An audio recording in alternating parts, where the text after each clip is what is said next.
Hallo liebe Leute, ich bin wieder zurück.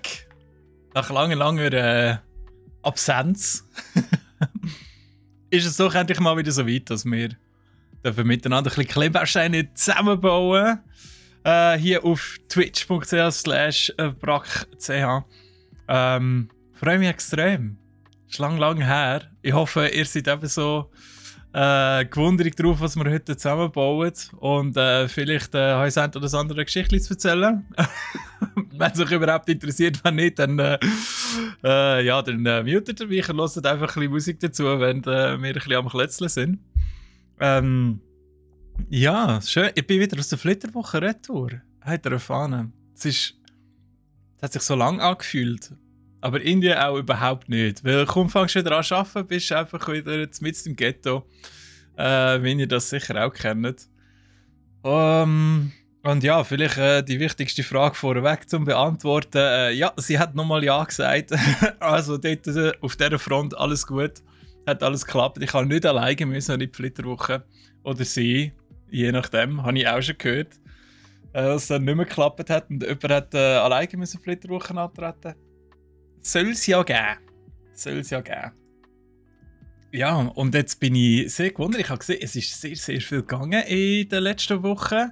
Es sind viele neue Leute dazugekommen. Ich weiss nicht mal, ob alles von den Klemmbausteinen herkommt, aber Garo hat ja mit euch das Vergnügen gehabt, die letzten Wochen ein bisschen klötzeln und hat das ganz souverän gemacht. Und ich weiss nicht, ob ich jetzt da in die Fußstapfen reintreten kann, in die riesigen, die sie hinterlassen hat. Schau jetzt an, Lukas. Normalerweise, wenn es schön ist, nicht eher das Gefühl sein, dass er schnell dunkt. Aha, ja, wenn es schön ist, dann dunkt es einem öfters mal ein bisschen zügig, ja. Ich weiss ja, das hat auch während der Flitterwoche ein bisschen gewechselt. Am Anfang sind wir mega langsam gegangen und man dachte, ja, wir sind schon ewig dort. Und dann, ja, was so gegen das Ende zugegangen ist, haben wir irgendwie so zurückgeschaut und so, eigentlich ist es schon schnell gegangen. Ja. GG, merci vielmals für den. Ja, alles gut gegangen. Also wir haben eine wunderschöne Hochzeit gehabt. Das Wetter war auch top gewesen, weil es hat ja lange Zeit, hat es so geheißen, es käme regnen an diesem Samstag. Und ja, wenn es regnen, schlussendlich kommt es überhaupt nicht drauf an. Und morgen auch dich, Lukas. Freut mich, dass du da bist. Excuse, willkommen zurück. Schau, jetzt hat er ein Seil vorne dran. Hey, was da alles geht, hey. Der Luca, kommst vom Troy? Okay, ist gut. Und ich mir merke, ist aber immer so ein bisschen schwierig bei diesen Internetsynonymen oder wie willst du jetzt angesprochen werden? Also bei meinem eigenen, der wird eigentlich auch in der Regel falsch ausgesprochen, von dem her, ja. Der Bräutigam ist zurück, yes. Der Bräutigam, der ein bisschen klötzelt mit euch. Und heute haben wir eine gute Zeit miteinander. Steffi hat gegönnt, natürlich. Sie hat die volle Gönnung rausgehauen. Sie ist heute nicht einmal da. Ich hoffe, irgendwo ist der Tweet jetzt noch rausgegangen, dass die Leute überhaupt wissen, hey, ist da wirklich Klemmbausteine? Weil eigentlich wäre ich ja noch gar nicht da. Ich habe ja gesagt, ich komme Anfang Oktober wieder. Und ja, wir haben den Rückflug ein bisschen vorverschoben gehabt. Nicht, weil wir in Vegas waren. Dort haben wir eigentlich fast noch am wenigsten Geld ausgegeben. Aber allgemein ist es sehr teuer, ja, das ist ja so. Und der Umweg nachher Richtung Yellowstone, wenn wir an ein paar Orten noch ein bisschen, also wir sind jetzt Amerika-Westküste, Kalifornien so gewesen. Der Umweg nachher Richtung Yellowstone National Park wäre doch sehr lang gewesen. Eben aufgrund von dessen, dass wir an anderen Orten ein bisschen länger geblieben sind als geplant. Aber alles gut aufgegangen. Du kommst vom Tweet. Yes, da hat der Simon seine Arbeit gut gemacht. Danke vielmals, Simon, dass du das noch geschwind geregelt hast. Wunderbar. Ja, also ich glaube, wir gumpen gerade rein in unser Lego-Projekt und kann dann währenddessen noch ein bisschen erzählen, falls ihr das überhaupt interessiert. Wenn nicht, habt ihr Pech gehabt. Wir haben heute etwas Kleineres. Weil ich muss ja wieder ein bisschen reinkommen, oder? Also es ist ja lang her. Wir haben den Lego Creator Fiat 500 haben wir hier zum Zusammenbauen. Offiziell lizenziertes Produkt bei Fiat. Ich weiß jetzt nicht, inwiefern das für für Qualität spricht oder gegen, aber es ist nichtsdestotrotz natürlich ein kultiges Automobil mit 960 Teilen. Und man sieht schon eben mit diesen kleinen, mit dem Rucksäckchen, so wie man es ja glaube ich auch genannt hat, ist man wirklich durch die ganze nicht Weltgeschichte, aber Europageschichte zumindest durchgefahren und dann haben wir hier dann auf dem Gepäckkoffer auch noch die ganzen Klebis. Ich finde es auch schön, dass Schweden und Schweiz, die zwei Klebis nebeneinander sind, weil ja im Ausland werden die sowieso immer verwechselt. Oder? Es ist ja ein und dasselbe. Zwischendurch sind wir auch Holländer gewesen. Ja, also der Unterschied ist ja nicht so riesig, oder? Also das ist ja ein und dieselbe Kultur. Da muss man jetzt auch nicht gross sich darüber aufregen. Alles gut, oder? Ich meine, Amerika ist auch nur Amerika, da gibt es nicht irgendwie noch Zentral-, Südamerika oder irgendwie Bolivien oder was weiß ich. Das ist einfach nur Amerika. So. Ja, und an das machen wir uns jetzt heute an. Garo war tiptop vertreten, das habe ich nicht mal angezweifelt. Also, ich habe mal geschwind ein bisschen reingeschaut und es hat wirklich sehr vielversprechend ausgesehen, wie sie das gemacht hat. Sie hat natürlich eine Top-Einweisung bekommen von mir. Oder? Also, da muss ich natürlich auch ein bisschen Lorbeeren noch an mich verschenken. Aber sie hat das souverän gemeistert. Und ja, jetzt will er halt mein Gesicht wieder anschauen. Das tut mir ein bisschen leid, aber irgendwie auch nicht so ganz. Ich senke natürlich die Frauenquote wieder. Das tut mir ein bisschen leid. Jetzt haben wir eigentlich eine schöne Frauenquote gehabt. Ich glaube etwa 50-50, oder? Garo, Steffi, Nico und Troy, so ein bisschen die viel streamen. Und jetzt sind wieder 3 Männer im Boot. Aber hey, also ich meine, mal wieder mit der Garo eins zusammenklötzeln, könnte man eigentlich auch gut wieder machen. Sie hat gut Klötzchen zusammengesteckt. Willst du etwas sagen mit dem? Okay, nein, ich muss dir sagen. Sie hat sich ein bisschen beklagt über die... Ich muss übrigens sagen, falls mit dem Mikrofon da irgendetwas zu fest ausschlägt oder so, ich zu laut bin. Eben, ich habe da die Einstellung jetzt einfach mal übernommen. Ja, sie hat ein bisschen Mühe gehabt mit diesen Megablocks. Scheinbar haben die sich ein bisschen schwierig zusammenstecken lassen. Aber offenbar ist das nicht bis zu euch durchgedrungen und hat alles gut geklappt. Ja. Dann habt ihr eine wunderschöne Zeit gehabt in dem Fall. Also habt ihr auch ein bisschen Ferien gehabt von mir und genüsslich die Zeit mit der Garo verbracht. In dem Fall ist das richtig so. Dann, also Garo ist nicht weit von da, ich kann sie ja holen. Sie hat wahrscheinlich einfach keine Zeit und schaut mich ein bisschen gehäuselt an. Aber wenn ihr lieber mit der Garo klötzeln, dann nur zu suchen. Je mehr das wollt, desto höher ist die Chance, dass sie näher muss. Oder? Ah, schön. Aber ich freue mich jetzt auch, wieder mit euch ein bisschen anzuhöckeln und gemütlich ein paar Klötzchen zusammenzustecken. Keine Ahnung, was das ist. Es ist so etwas Stoffiges. Vielleicht ist es einfach das Innenfutter vom Koffer. Wäre ein bisschen crazy, aber wer weiß. Ja, genau, wir haben ja noch ein Gemälde oder vor dem Kolosseum. Schön gemacht. Da steht da Nuova Cinquecento. Entschuldigung. Also es ist eigentlich der neue Fiat 500. Hat es noch einen älteren gegeben wie den? Hat sie gesagt, sie geht mich ein bisschen knurzig. Ja. Der Millennium Falcon aufbauen wäre nicht schlecht. He? Ich habe gehört, Zwitschern, der ist bald mal irgendwo auf einer ganz bekannten Seite. Vielleicht im Angebot. Habe ich gehört. Könnte sein. Man weiß es noch nicht so genau. Wäre interessant. Wäre sicher bis übernächstes Jahr fertig. Bin übrigens im Millennium Falcon gehockt. Ah, jetzt fängt es schon an mit der Geschichte. Ja, jetzt komme ich wieder nicht vom Fleck. Aber das müssen wir jetzt geschwind anlassen. Wir sind noch im Disneyland gewesen. Wir haben uns entscheiden zwischen Hollywood Park und was gibt es da? Warner Brothers und eben das Disneyland. Sind wir ins Disneyland gegangen, weil wir haben gedacht, wir haben ganz viel Geld für ganz wenig Leistung ausgegeben. Ist dann auch so gewesen.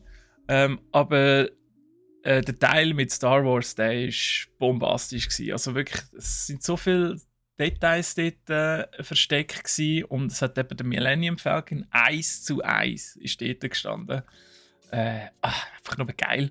Und das hat so die 4D-Simulatoren drin gehabt, wo so überall die Bildschirme sind. Dann macht es so und so, oder? Und dann Bist aber dort nicht nur drin gehockt, sondern es war wirklich ein Game gewesen. Du hast 6 müssen anstehen, 2 sind Piloten gewesen, 2 Gunner, also Schützen, und 2 sind Techniker gewesen. Und es ist darum gegangen, so ein Frachtschiff hinten aufzuhocken. Und das zu verfolgen, war die Aufgabe der Piloten. Und natürlich die feindlichen Flugzeuge abzuschiessen, ist die Aufgabe der Schützen. Und die Techniker mussten quasi die Ladung entgegennehmen. Und ich und meine Frau sind Piloten gewesen. Und das Lustige war, wir haben nicht gewusst, dass der eine Pilot steuert nur nach links und rechts und der andere auf und ab. Ich habe dann schon gemerkt, ich kann nur auf und ab. Aber es war dann schon wie so ein Ding gewesen, und wir hätten eigentlich mal noch links und rechts wissen. Und nebendran die Frau natürlich, ich weiß nicht, was ich machen soll, oder? Und ein sauer Ghetto. Und es ist einfach richtig peinlich gewesen. Die hinten dran sind zum zweiten Mal auf der Tour gewesen dort. Ich habe gewusst, wie es läuft. Ja, und dann natürlich noch Lichtgeschwindigkeit mit dem silbrigen Hebel dort aktivieren, ist ja geil, dass sie so einen Stuhl reindrückt, und richtig, richtig cool gewesen.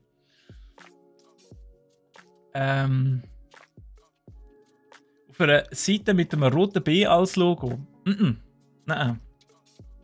Es ist eine grüne Seite, ist es. Also nicht immer, aber ich wollte noch alle mal sagen, das wieder mal auf Steam. Ein Spammer, also auf Steam ist ein Spammer unterwegs. Und der tut bei PUBG Giftlink. Okay, gut zu wissen. Also Leute, wenn ihr auf Steam einen Link, also einen Geschenkslink bekommt für PUBG, ist das sehr wahrscheinlich der Spammer. Haben wir das da auch noch mal gerade gesagt, das ist immer gut, wenn das die Leute wissen. Habe gerade heute wieder auf Instagram bin ich irgendwie zugespammt worden vom einen mit ja, du doch jetzt in Crypto-Coins investieren, ich habe schon 15'000 gemacht, ist natürlich nicht er selber gewesen. Ja, also Fiat Cinquecento, und wir haben hier ein wunderschönes Viertel. Das ist natürlich auch cool, ein bisschen mit dem Panoramadach, das man aufschieben kann. Es könnte natürlich noch das Panoramadach sein hinten. Und ein ganzes bisschen noch ein bisschen Rückblick aufs Logo, wie das mal ausgesehen hat. Also ich kenne noch das nicht mehr so, aber ja, 59, also das kenne ich, das habe ich auch schon gesehen hier. Ich weiß nicht, das sieht man fast nicht. So die Veränderungen vom Logo von Fiat. Also das allererste, das ist wirklich einfach so eine Bronzeplakette gewesen, 1899. Was ist da drauf gestanden? Ist drauf gestanden, Fabbrica Italiana di Automobili Torino Fiat. Okay, wunderbar, wunderschön. Ist auf Englisch geschrieben, echt? Kein Deutsch. Englisch und Italienisch. Ja, fantastisch. Bin ich beidem mächtig. Nein, nur Englisch, aber das gehen wir jetzt nicht durch. Es geht einfach ein bisschen um Geschichte, so, die Entwicklung, auch ein bisschen von dem Fiat Cinquecento. Hier, schau mal. Hier ist der erste gewesen, der hat so ausgesehen. Also den sieht man vielleicht noch, keine Ahnung, im Verkehrsmuseum steht der vielleicht noch rum. Der fährt heute noch öfter so ein bisschen auf der Straße rum. Und der untere natürlich, der 500F. Und ja, jetzt sind ja die ersten sind nur noch Vollelektro. Also die neuesten, nicht die ersten. Habe ich mal einen fahren, wo ich das Auto in die Garage geben musste. Ist witzig, aber obwohl er Vollelektro ist, zieht er doch nicht so, wie ich gehofft habe. Ein bisschen mehr Background zum Design. Und dann, wie wir da das orange Hebel bedienen. Und dann fängt es auch schon an. Und ich würde sagen, wir starten mal. Herrlich. So. Mal schauen, ob ich das noch kann. Es sind eben nur 960 Teile. Ich habe gedacht, vielleicht schaffe ich das in einem Schnutz heute. Vielleicht haben wir auch ein bisschen viel vorgenommen. Viel Geräusche, ein bisschen enttäuschend. Also Autos natürlich. Hast du noch andere Erfahrungen? Gut.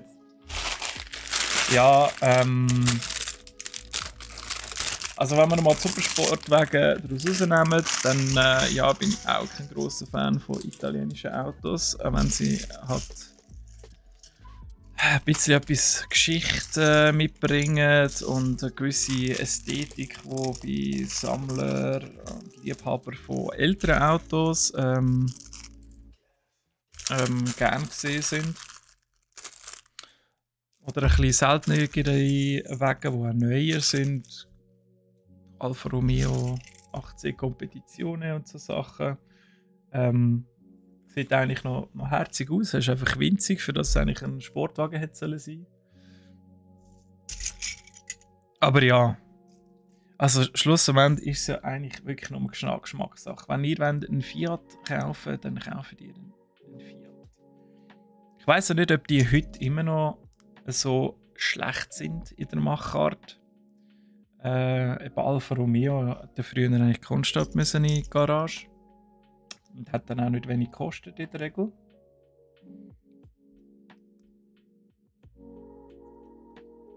Aber auch diese Autos haben offenbar ihre Berechtigung, sonst würde es sie ja nicht mehr geben.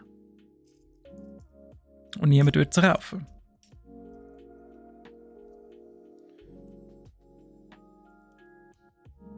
Ah, schön. Das ist doch gemütlich. So habe ich mir den Start von meiner Woche genau ausgemalt. Ich hatte zwar noch ein bisschen Respekt gestern, wo mir Garo gesagt hat, hey, du musst dann, oder du darfst, nicht du musst, du darfst morgen streamen. Und ich gesagt habe, nein, hey, ich bin noch voll im Jetlag, ich mag nicht. Also wir sind am Donnerstag sind wir heimgekommen. Aber wirklich bis gestern eigentlich erst immer am 5 Uhr einschlafen. Jetzt die Nacht zuerst mal irgendwie am 3 Fortschritt. Aber es geht gut. Man zieht ja ein bisschen von der Energie, die man angesammelt hat in den Ferien. Und irgendwann bist du auch an dem Punkt, wo du einfach kannst die Müdigkeit ignorieren kannst. Ich habe das lange Zeit auch für eine Legende gehalten, das Ganze mit dem Jetlag. Weil ich auf die Philippinen bin und auch wieder retour, habe ich beide Male keinen Jetlag gehabt. Und das war noch ein längerer Flug. Ich meinte, also von der Insel noch weg, wo wir waren, 16 Stunden bis ganz heim. Aber es ist gut gegangen. Irgendwie, weiß auch nicht. Und wir sind dann so schlau gewesen und haben gedacht, ja komm, wir können eh nicht schlafen im Flugzeug, wir lassen es noch ganz sein.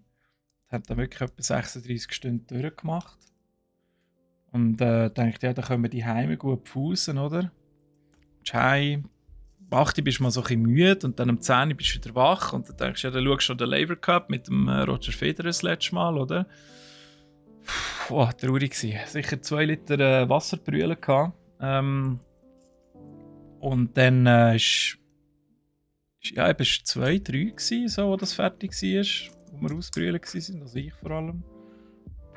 Und dann ins Bett und dann wirklich bis um 5 Uhr einfach immer noch nicht pennen. Und dann merkst du langsam so, wie das Hirn anschwillt und so gegen die Schädeldecke drückt, oder? Wie du einfach wirklich durch bist und das Hirn sagt, hey, du musst einfach pennen, ich will meine Ruhe haben. Und der Körper sagt, nein, ich will jetzt da nicht. Ich bin noch nicht müde. Und ja, dann hast du immer den Clinch, oder? Und ich weiss auch nicht, bei mir war das so gewesen, ich habe die ganze Zeit sind mir irgendwelche Gedanken durch den Kopf geraset. Irgendein Scheissdreck. Also, keine Ahnung, irgendwelche Sachen aus der Jugend und dann habe ich irgendwelche Kollegen von früher rumgestudiert, dann irgendwie schon arbeiten, dann irgendetwas mit Gaming und alles sage ich wirklich. Langsam wirst du alt und machst es nicht mehr so verleiden. Das ist sicher ein Grund. Also ich bin ja beruhigt, dass ich gesehen habe, dass bei der Frau auch langsam Alterserscheinungen gibt. Und sie ja, auch ein bisschen zu kämpfen hat. Ich habe sie getroffen, da war sie noch knackige 20 gewesen. Das ist natürlich noch, ja, da bin ich wirklich der Altsack gewesen. Schon meine ersten 3 Hexenschüsse in meiner Vergangenheit. Ja. Und jetzt hat sie in der Ferien auch mal ein Rückenproblem gehabt, Rückenschmerzen. Ach, also woher die kommen, wahrscheinlich von einem Bett. Es hat alles mögliche am Bett gehabt, wirklich knallhart. Und derjenige, der einfach so wirklich so einsinkst, wo dann so im Bett drin liegst. Hat es alles gehabt. Ja, da hast du dich schon fast ein bisschen gefreut aufs eigene Bett.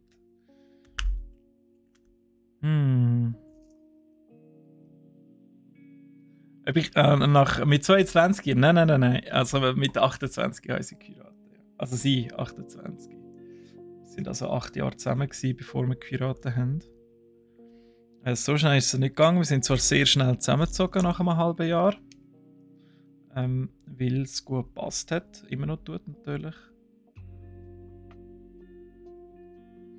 Und dann haben wir uns einfach Zeit gelassen. Ja. Und dann vorletztes Jahr hat es dann halt so gepasst, dass ich gesagt habe, ja, jetzt mache ich den Antrag.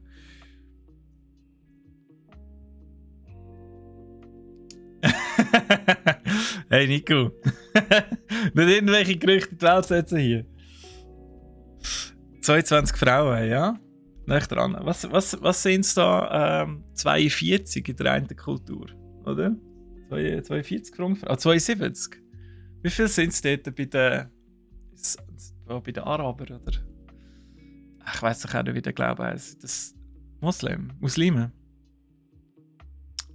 Ich habe nicht so viel Ahnung von Religion, ich merke das.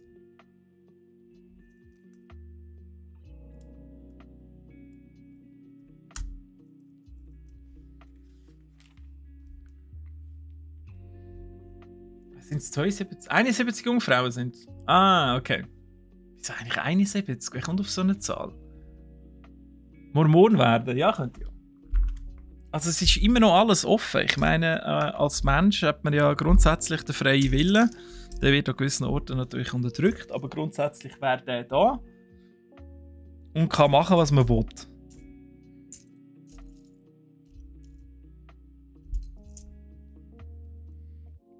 Das habe ich auch oft in Amerika jetzt das Gefühl gehabt, ja, jeder schaut ein bisschen für sich und macht einfach, was er Bock hat. Bis ihm irgendeines sagt, du so nicht, dann macht es trotzdem. Ich habe den Fokus sehr lustig gefunden von eben so die typische Begrüßung, how you doing, oder wie geht's dir? Und dann direkt können wir bitte eure Kreditkarte haben für die Hotelbuchung, oder? Let's go, hello, Barracks! Welcome, schön bist du da. Hey, jetzt gibt's den Full House hier, voll gut.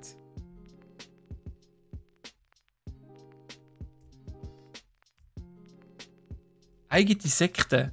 Was musst du eigentlich haben, dass du eine Sekte gründen kannst? Einfach nur einen Anhänger, oder? Anhänger und der fette Kohle. Oh ja, Dings, ich habe gesehen, beim Walk of Fame hat es nebendran, also an dieser Straße, ist noch gerade die Church of Scientology. Bin aber nicht reingegangen, habe ich Angst gehabt. The Mormons handle their hormones. Ja. Wahre Worte. Wahre Worte. Schlüsselanhänger lenkt.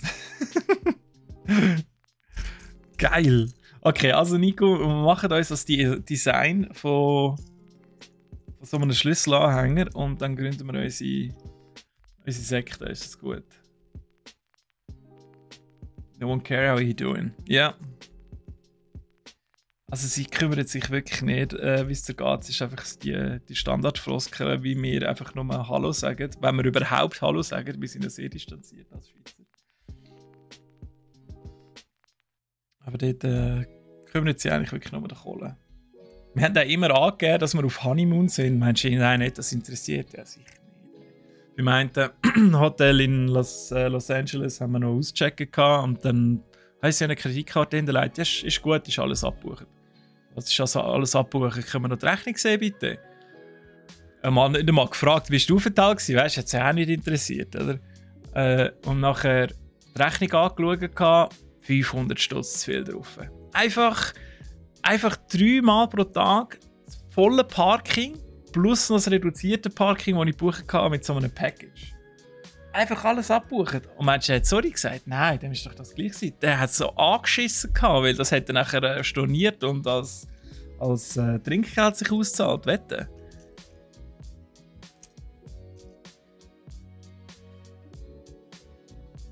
Ah, die bringen Anhänger.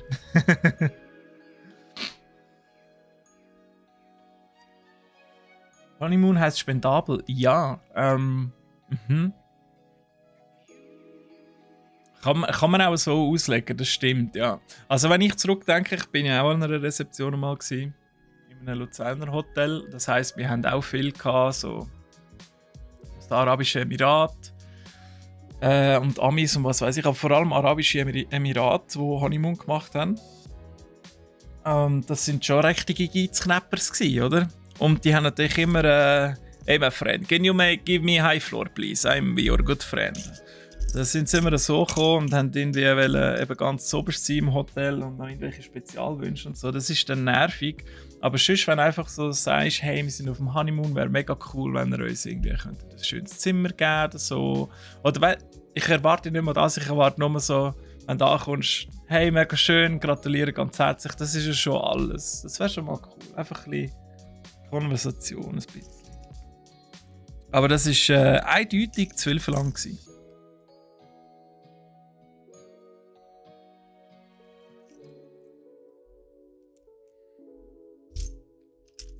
Ja, aber das hat es natürlich schon oft. Also die Honeymooners sind schon auch ein bisschen verpönt, weil in den Hotel hat es einfach so viel, die schreiben, ja, wir haben Honeymoon, wir wollen das und das. So, ja, es gibt auch viele Leute, die irgendetwas wollen, oder?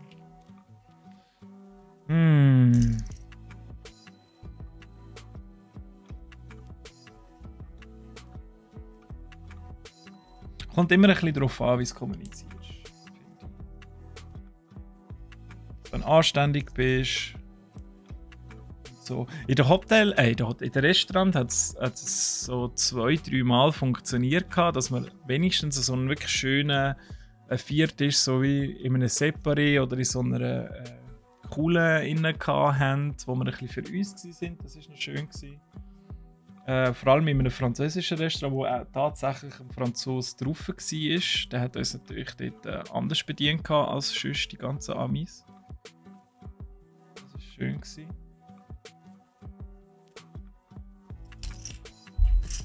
Aber sonst hat es schon niemand gekümmert. Ist mir eigentlich gleich gewesen, bis ganz am Schluss, wo wir zurückgeflogen sind und so ein hohes Geschiss hatten mit der Swiss. Also dort ist auch einfach nur ein Schweizer Kreuzchen drauf, aber es ist nichts dahinter.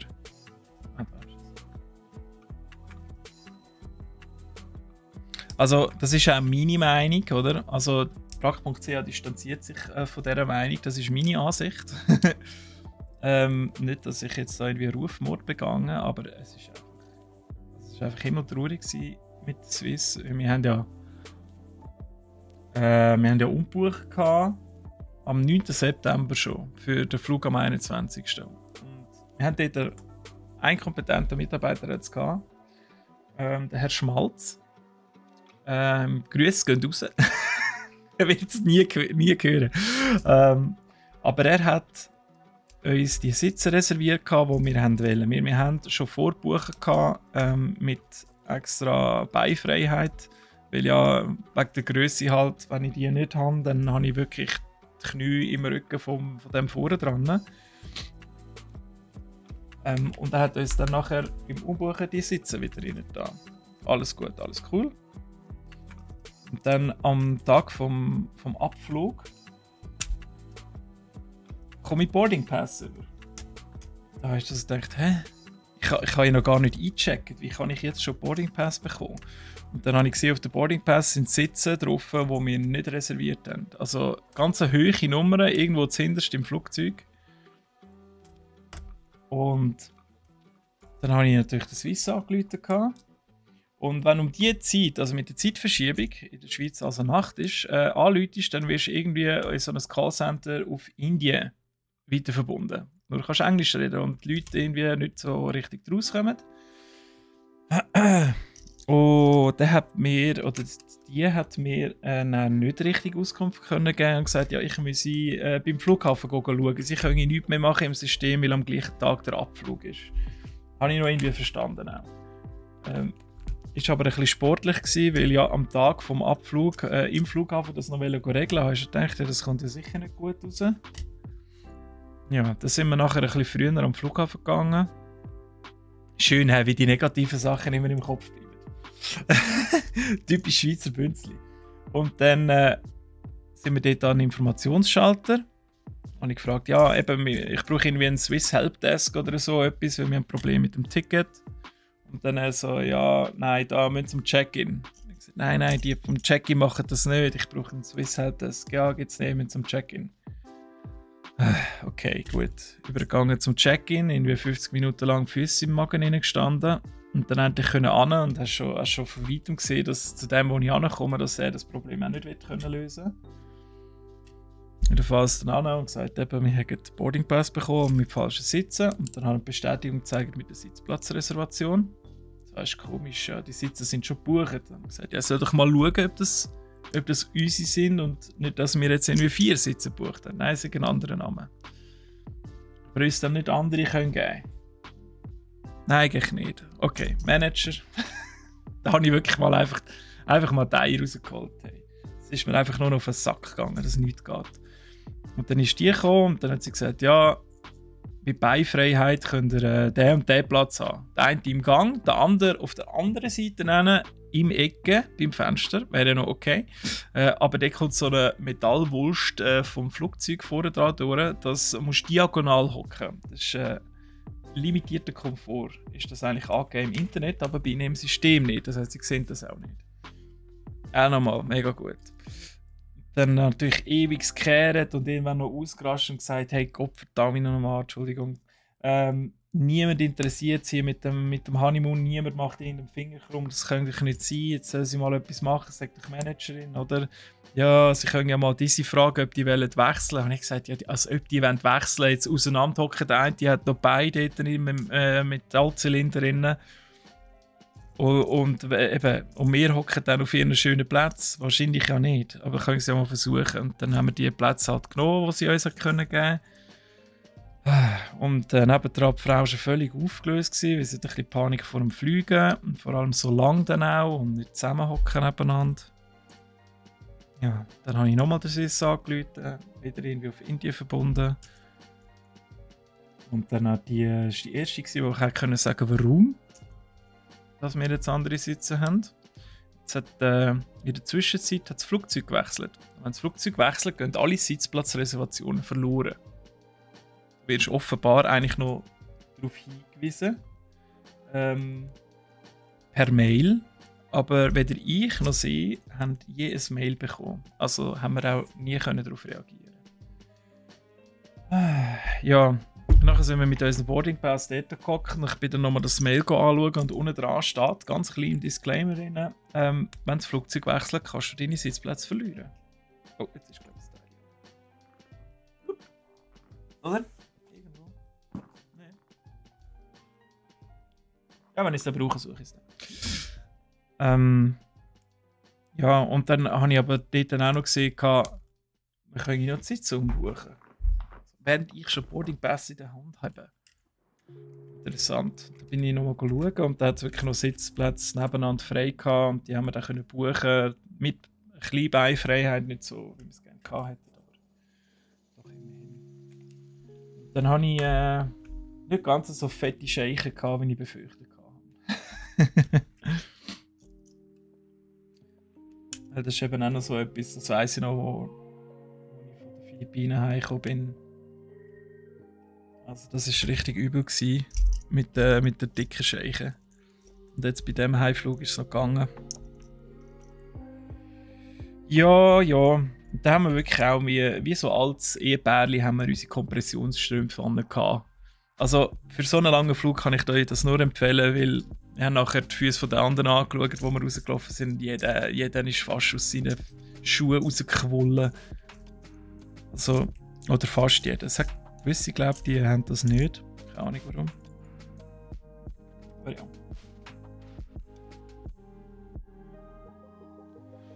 So, das war mein kleiner Aufreger über die Swiss. Jetzt tue ich ja nicht mehr abhaten, weil sonst war es schön. Sonst haben wir es eigentlich gut gehabt. Wir haben auch noch ein paar gefürchtige Momente gehabt. Ich muss einfach sagen, wenn es euch auf den Senkel geht, wenn ich jetzt so die ganze Zeit pläre. Aber dann haben wir es durch, nachher müssen wir es nicht mehr anhören. Genau, im letzten Airbnb, wo wir waren, vor dem Abflug, hat es oben drüber einen gehabt. Der hat im Zeugs rumgeschrauen, geflucht und dann wieder so manisch gelacht. So. So. Und also ein bisschen beängstigend war es. Der hat wahrscheinlich gerade voll den Trip gehabt oder so. Dann habe ich der Vermieterin geschrieben, da oben ist einer so völlig like a maniac, oder? Wie ein Verrückter am Lachen. Ob wir etwas wissen sollen, weil eigentlich hätte sie oben drüber sein sollen, die Vermieterin. Und dann ist nichts mehr zurückgekommen. So, gut. Er hat dann auch noch die Waschmaschine angelassen um Mitternacht, habe ich auch toll gefunden. Direkt über uns. Ja, da habe ich dann auch noch geschrieben, ob sie die Waschmaschine angelassen hätte. Und dann hat sie nur gefragt, ja, does it make some noise, macht es irgendwie Lärm? Ja. Nein, also ich schreibe einfach zum Hey, hast du im Fall noch die Waschmaschine über? Dämlich! Es ist mal auf Prag geflogen mit der Swiss. Okay, und Kollege hast du auch bei der Swiss, gut.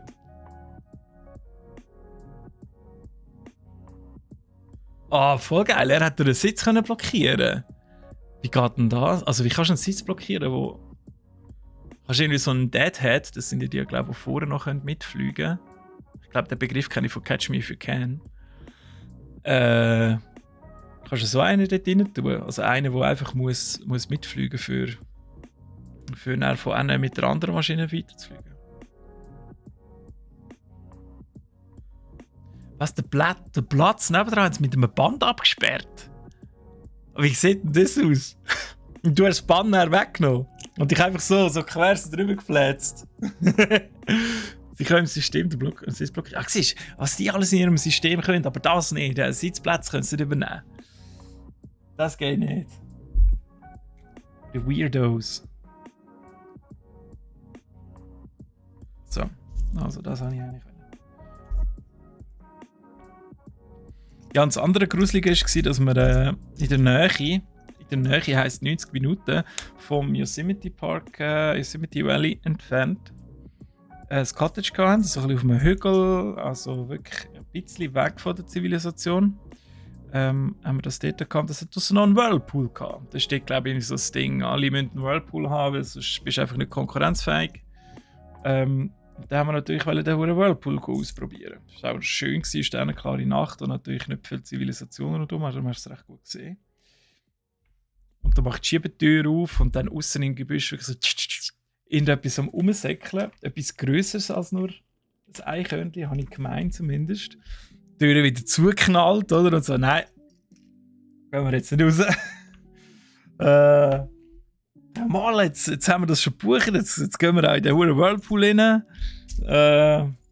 Okay, warte, ich schaue noch mal. Und dann wieder irgendetwas geraschelt dort draussen.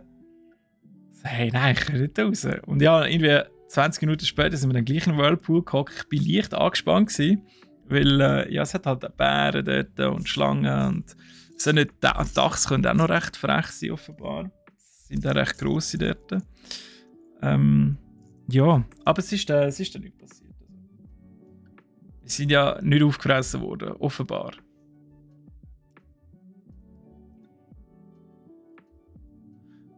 Sie können im Backend Platz switchen.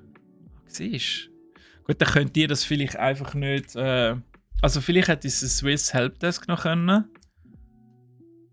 Am Abflug, also am Flughafen in Zürich vielleicht, dort wo es Swiss ist, aber vielleicht können sie es im Ausland nicht. Weil dort, wo wir angestanden sind, das sind auch Leute von der Lufthansa gewesen. Vielleicht hat es mit dem noch zu tun. Aber ja, also die Frau hat dann auch ein entsprechend hässiges Mail geschickt, der Swiss. Habe ich recht gefeiert. Es hat richtig gescheppert in der Mail drin. Ja, mal einfach den Schweizer raushängen. Zwischendurch musst du einfach mal den Schweizer raushängen. Und ja, jetzt warten wir ab, was da zurückkommt. Also grundsätzlich hätten wir ja keine Ansprüche.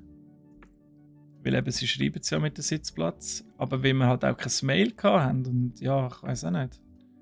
Es war einfach scheiße, wie es gelaufen ist.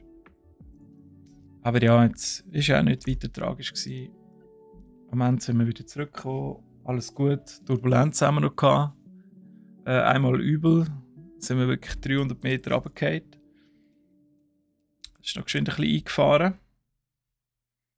Aber es ist gut. Hat es leider auch in dem Moment keinen Kaffee mehr gegeben. Pilot wirklich gesagt, so wegen der Turbulenzen gibt es jetzt kein heißes Getränk.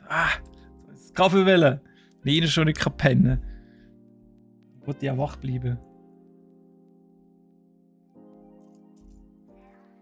Ich hoffe, in der Zwischenzeit tue ich das alles richtig zusammenbauen. Da so völlig geistesabwesend bin.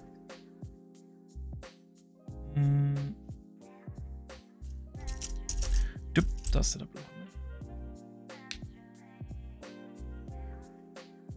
Habt ihr schon mal so eine richtig scheiß Erfahrung gehabt mit einem Flug? Oder ist bei euch immer alles voll gut gelaufen?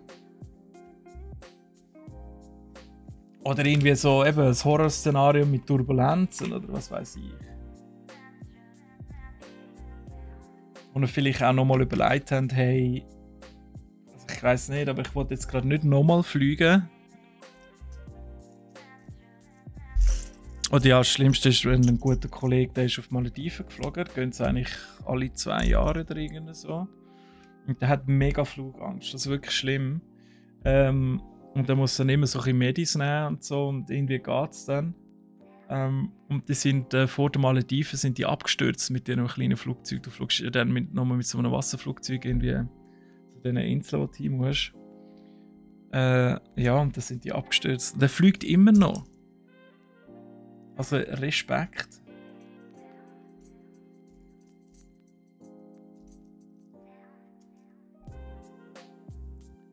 Okay. Bei Barracks ist einmal das Flugzeug abgesagt. What? Das ist eine Deckung geflogen. Scheiße, hey, nein.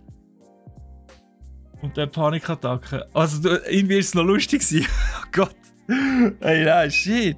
Also, aber dann ist es ja richtig. Also dann bist du ja wirklich gerade ein paar Meter ab und plötzlich, also wenn sie sich gerade an die Decke verspickt. Wow. Das ist ja so wie bei Castaway, sie sind dort auch an die Decke geflogen. Bei Lost dort, da siehst du richtig gut, wie sie sich umschleudert. Das Flugzeug abgeht. Also, ich habe schon wirklich nicht so ein Problem, außer dort, wo es die 300 Meter runtergegangen ist, ist schon gerade nicht so geil gewesen. Aber wenn ich gerade das würde sehen, ja. Die hat so abgelöpft, weil der Gurt nicht richtig angemacht hast. Oh shit. Also die hat sich sicher auch noch mal überlegt, ob sie jetzt Stewardess bleiben. Hey, das war sicher ein Schock für die.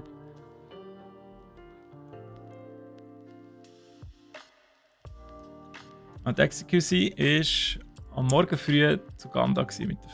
Okay. Sie auf dem Weg Berggorillas schauen und hast Meldung bekommen, dass der Heimflug von Kenia nach Dubai mit Emirates einfach gecancelt worden ist. Oh kacke, ist das so ein Corona-Ding gewesen? Nein, da musst du noch länger in Kenia bleiben. Oder ist in Dubai etwas los gewesen? Und fast ohne Handyempfang nachher noch müssen umbuchen, den Rückflug organisieren. Ja, fuck, hey. Also eben, dann tue ich mich eigentlich auf sehr hohem Niveau beklagen, oder? Also, das ist ja übel. Also ich muss auch sagen, ich bin noch nicht so mega viel weit geflogen. Also ganz weit jetzt sowieso nur 2-mal. Von dem her ist mein Erfahrungspool nicht so riesig. Aber ja, man sagt ja, dass man mit dem Flugzeug abstürzt, ist die Chance eigentlich höher, vom Blitz getroffen zu werden. Habe ich mal gehört. Ob das wirklich so ist, weiß ich nicht.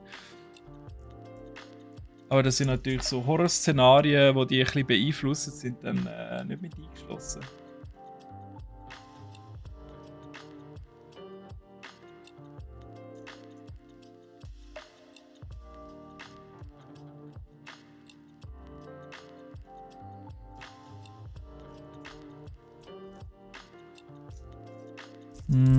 Jetzt fängt das mit diesen schwarzen Teilen an, die nie das Gefühl.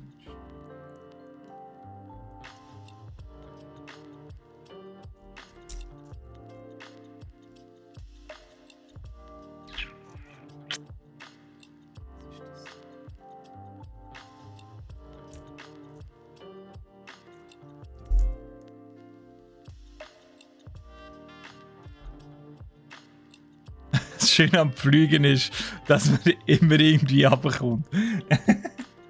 Ja. Wahre Worte. Irgendwie kommen wir immer runter, ja. Sag das nie mit einer Frau. Sie hat natürlich noch gedacht, oder, weil es das mit dem Umbuchen so schwierig war und so, das sagt ein Zeichen, oder? Wir stürzen jetzt garantiert ab. Und dann noch mit der Turbulenz, wo das angefangen hat, oder? Kannst du dir vorstellen. Ach. Gibt es eigentlich hier einen Motor, oder was?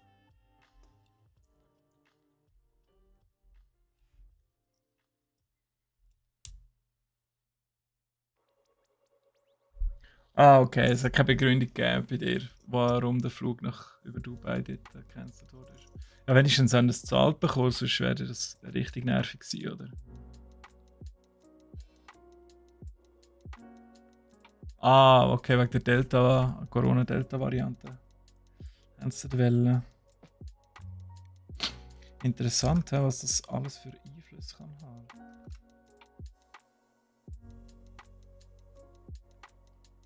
Denkst du halt aber gar nicht so weit, oder? Wie viele Leute das nachher noch auf irgendwelche Wege so betroffen werden davon.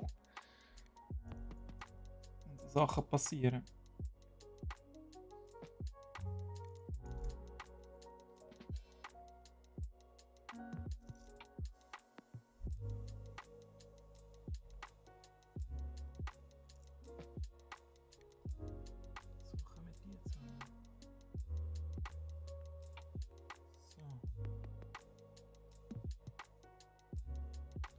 Der war schon ein Motörli. Das sieht noch nicht so geil aus wie beim Porsche. Wer hätte das gedacht?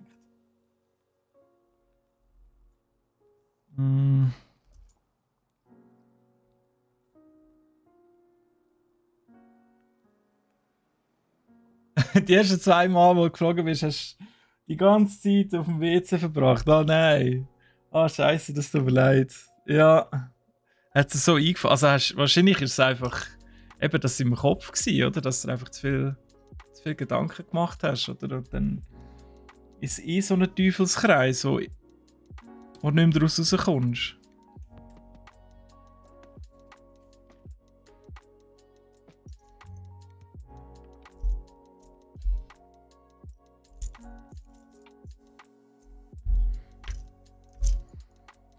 Ja, dann hast du wirklich gar nichts gehabt von dem Flug. Aber wenigstens hat es immer mehrere WC auf einem Flugzeug. Wenn es nur eins gehabt hätte, das wäre auch nicht so geil gewesen. Stell dir vor. Oder wenn es gar keins gegeben hätte. Ist das eigentlich wirklich so, dass früher bei den alten Flugzeugen, dass das WC einfach unten entleert worden ist und dann einfach so Eisklötze irgendwo abgekracht sind? Ist das wirklich so oder ist das nur ein Urban Legend? Weiss das irgendjemand? Das nimmt mich schon ein Wunder.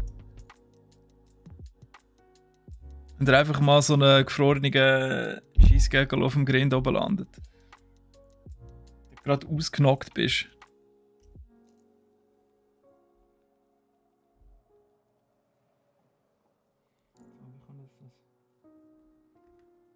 So. Und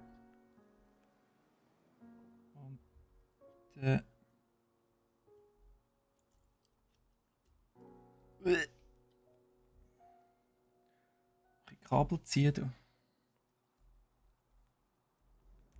Snakes on a Plane.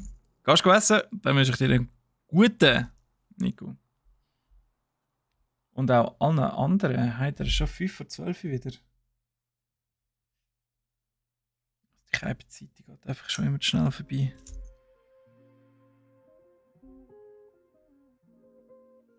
Es hat auch immer eine gute Zeit, dann geht sie schnell vorbei. Wie wir das eingangs gehört haben. Das ist leider schon so.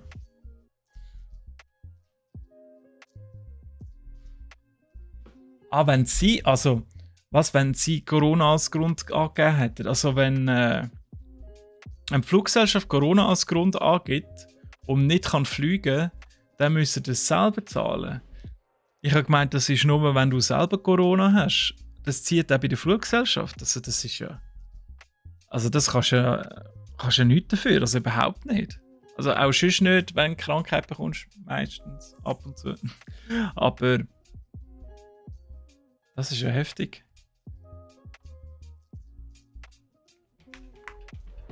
Ja, Barracks, ich kann mir viel vorstellen, weißt du? Also ich kann mir gut vorstellen, dass früher das nicht irgendwo in einem Container gesammelt wurde. Da hat man einfach gedacht, ja, wenn das so von so hoch runtergeht, dann verstreut sich das und niemand merkt das. Oder? Wäre das nicht im Rahmen des Möglichen? Hast du die falsche zusammen gemacht?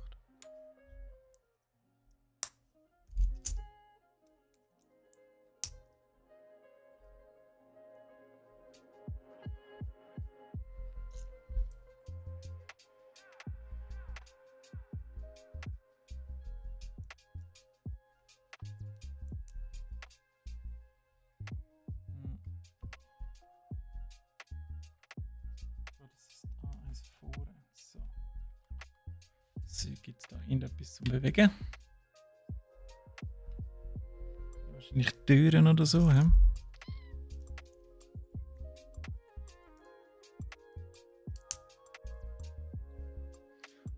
Ich weiss für sicher der Abschluss, wo Corona da war. Ja.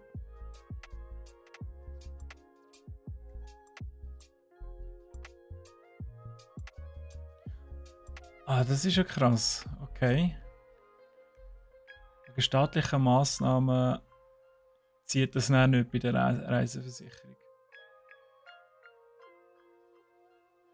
Wenn ihr Corona bekommen hättet, wäre es wieder gezahlt worden. Ach, so ist das. Das habe ich jetzt nicht gewusst. So genau habe ich jetzt unsere Reiseversicherung dann doch nicht studiert. Ich habe einfach gesehen, dass eben Corona irgendwie ausgeschlossen war. Und wo wir angekommen sind, hatte ich dann auch tatsächlich noch Corona gehabt. Also ist irgendwie mit dem Timing her gut und schlecht gewesen. Glück im Unglück, wie man so sagt. Aber ich habe es zum Glück nicht so schlimm gehabt. Also ich bin ja mittlerweile wirklich doppelt geimpft und jetzt zweimal genesen. Aber eben, also die Genesung, also das hilft nicht. Es hilft einfach, dass du ein bisschen einen schwächeren Verlauf hast wahrscheinlich. Also es ist schon irgendwie gegangen. Wir waren halt meistens an der frischen Luft gewesen. Und ja, schon ein bisschen gelaufen. Das war manchmal schon ein bisschen anstrengend gewesen. Also ich bin dann schneller mal ein bisschen aus der Puste gewesen. Aber es ist schon gegangen. Da muss man den Pulli abziehen, Scheiße.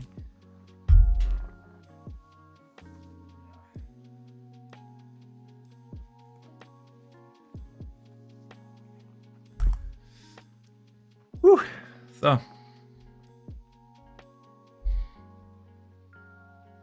Kommt auf die Versicherung drauf an. Ja, Spitzfindigkeit. Spitzfindigkeiten.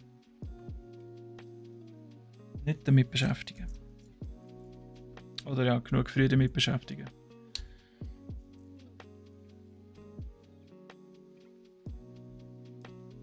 Was ihr übrigens wundern, warum auf dieser Seite jetzt plötzlich ein Stuhl ist und keine Pflanze mehr. Die Pflanze, die sieht so ärmlich aus, dass sie haben es auf die Seite tun. Ich kann ihr das nicht zumuten, den Anblick. Also die ganzen Hardcore-Botaniker und Floristen, die hätten wahrscheinlich ausgerufen und uns ausgeschumpfen. Ich glaube, aufgrund von Abwesenheiten, weil Steffi ist auch öfters nicht da gewesen, so wie ich das am Rande mitbekommen habe, aus persönlichen Gründen, ist die halt nicht so wirklich gegossen worden. Leider. Können ja mal vorkommen. Habt ihr einen grünen Daumen? Ich habe auch wirklich keinen. Ich habe immer gedacht, ich hätte einen, wie bei meinen Eltern im Garten hat es aber noch gut funktioniert, aber so Zimmerpflanzen die Heime. Also die gehen einfach alle freiwillig in Suizid, jedes Mal.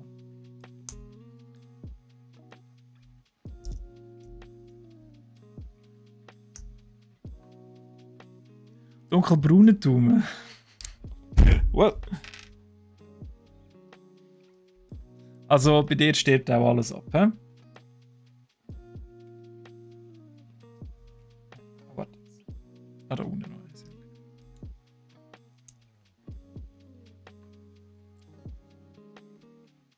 Ich weiß ja nicht, was das ist. Also ich habe nicht das Gefühl, ich meine, bei diesen Pflanzen, wenn du es kaufst, da steht ja in der Regel ja, sonniges Plätzchen oder schattiges Plätzchen oder überhaupt kein Plätzchen und keine Ahnung, täglich gießen oder in der Woche einmal reingeäufern oder so.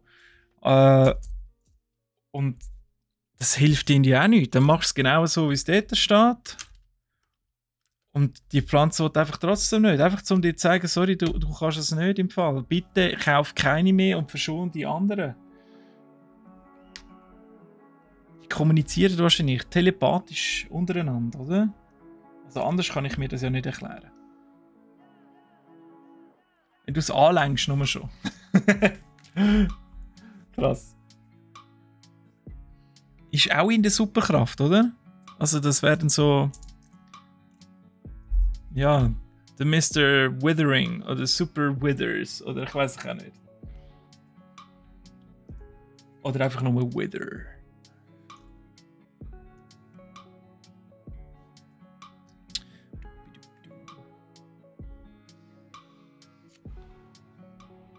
Ah, ich habe so viel zum Nachholen. So viel auf YouTube, wo ich noch nachschauen muss. Und Spotify-Zeugs, wo ich jetzt, also Podcasts, die ich nie gelost habe, alles auf der Strecke geblieben.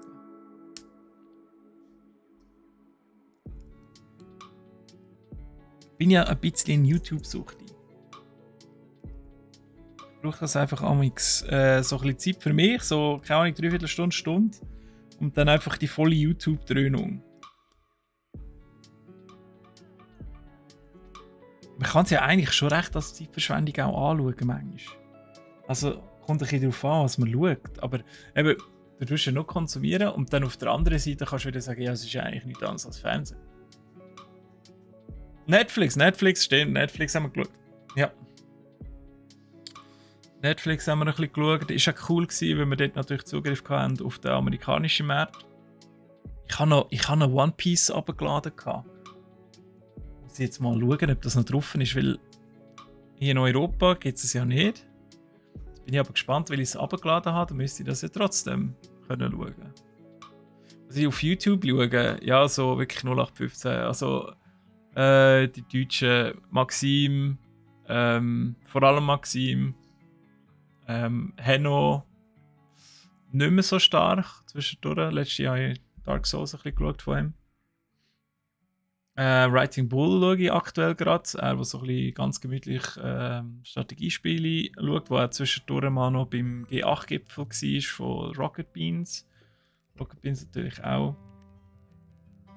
Und der Johnny auch nur, weil er mit dem Maxim zusammen ein bisschen TFT spielt.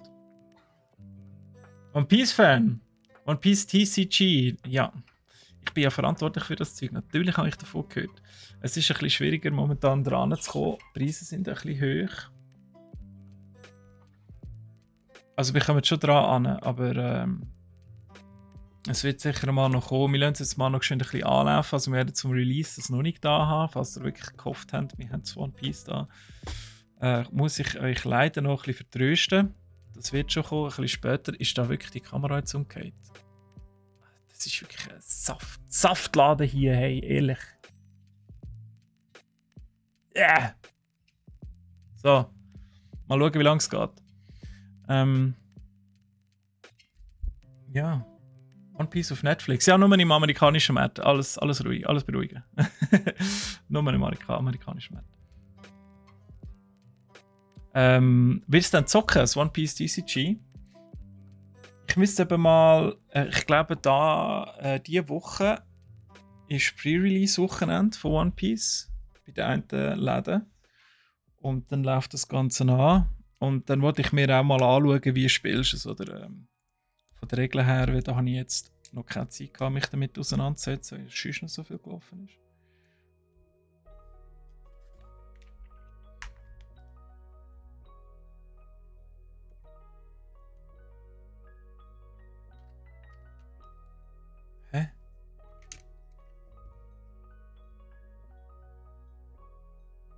Also, warte mal, aber das geht ja nicht auf.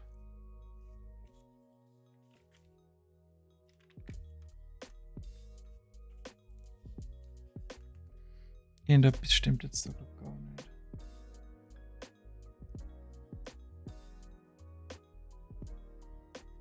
Also das sollte so ankommen. Auf das bewegliche Teil. Das ist ja okay. Und dann kommt das da so hinter, aber dann ist ja das voll schräg. Also das seht ihr auch. Aber ja. Muss wahrscheinlich so. In der Anleitung ist ja schräg. Ich habe One Piece am Anfang mega gesucht. Also eben vor. Wie lang läuft jetzt das schon? 20 Jahre? Keine Ahnung. Ich glaube so bis Impel Down. Also bis zu dem Gefängnis auf See. Was war das? Gear 2, glaube ich, im Ruffy. Also wirklich noch ganz weit zurück. Dann habe ich immer sporadischer geschaut und dann irgendwann habe ich nur noch die Hardcore 25 Jahre läuft schon. Ja, dann ist es 25 Jahre her. Dann habe ich nur noch so ein bisschen die Hardcore-Kämpfe gesehen und ja, Gear 5 habe ich jetzt auch gesehen. Ich glaube, über das haben wir auch noch ein bisschen geredet. Hier auf Twitch. Also während dem Klötzeln natürlich. Nicht, dass wir jetzt noch ein Spezialformat hätten, das ihr verpasst habt. Keine Angst. Ja, ich weiß auch nicht, warum ich es nicht mehr so verfolgt habe. Es hat dann angefangen, halt so ein bisschen Fehlerfolgen zu geben. Und dann, ja, irgendwann mit der Schule und so ist die Zeit auch ein bisschen knapper geworden, dass noch eben die Filmfolgen, die mich eh nicht so interessiert haben, die noch zu verfolgen und dann darauf zu warten, bis es endlich weitergeht. Und dann hast du irgendwann mal so ein bisschen den Anschluss verpasst. Das Gleiche ist mir mit Naruto passiert damals. Auch mit diesen ganzen Fillern, die es ja fast noch ein bisschen mehr gegeben hat. Dass ich dann halt mit diesen Fillern auch ein bisschen weniger geschaut habe und dann nur noch so die grossen Sachen, die passiert sind, verfolgt habe. Und dann, wo Shippuden fertig war, Boruto, habe ich schon gar nicht mehr angefangen. Boruto. Das klingt einfach so. Das ist mir einfach zu nah an Burrito. Einfach nur lächerlich.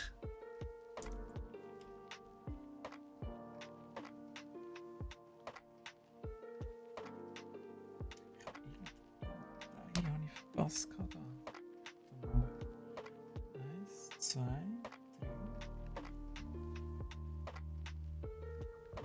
Dann. Oh mein Gott, hey.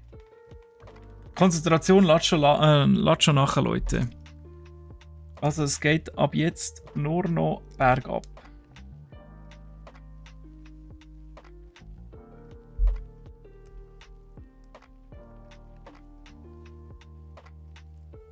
Oh, Spoiler? Spoilern?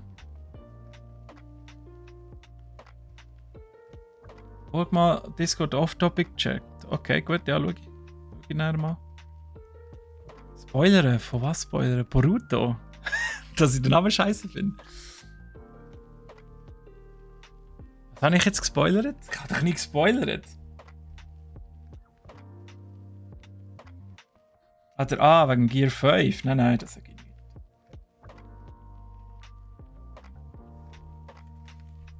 Das könnt ihr selber schauen. Geil ist es. So viel kann ich schon sagen. Oder? Darf man sagen, dass es geil ist? Der Sheldon hat dir dann auch schon gesagt, ja, nein, sind seine Erwartungen schon auf geil eingestellt.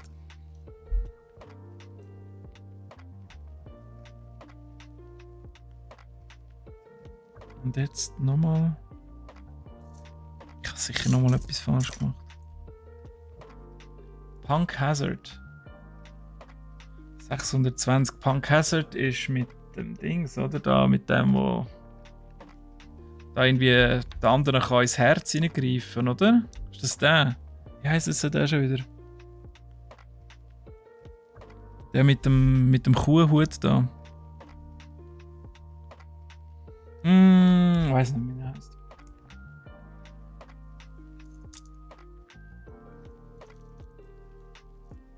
Wer ist das? Ah, mal und doch die Folge mit dem Flamingo habe ich noch gesehen. Trafalgar Law, ja genau.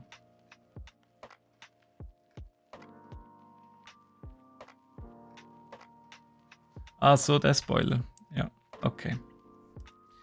I'm sorry. So weit habe ich jetzt wirklich nicht studiert. Aber, wenn ihr bei Folge 620 sind, die einen, habt ihr gedacht, dass es nachher nicht mehr kommt? Also wenn die Serie seit 25 Jahren läuft, muss ich das irgendwie weitergehen. Aber ja, das ist jetzt, nehme ich trotzdem voll auf meine Kappe. Es tut mir sehr leid. Ich habe überhaupt nicht so weit studiert, dass es Leute gibt, die vielleicht erst mit One Piece angefangen haben oder noch ein bisschen weiter dahinter sind, hinter dran sind und das ein bisschen geniessen. So weit habe ich nicht studiert.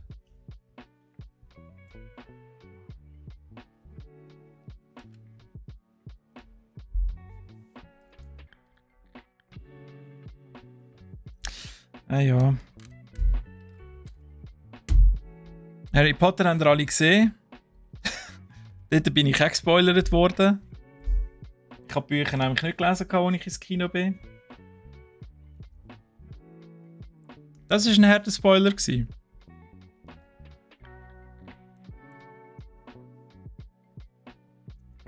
Also ich rede vom Tod von jemandem. Aber natürlich, all die das Buch schon lange gelesen haben, haben alle gesagt, nee, das weiss man doch. Das steht in dem Buch drin. Ja. Toll. Merci.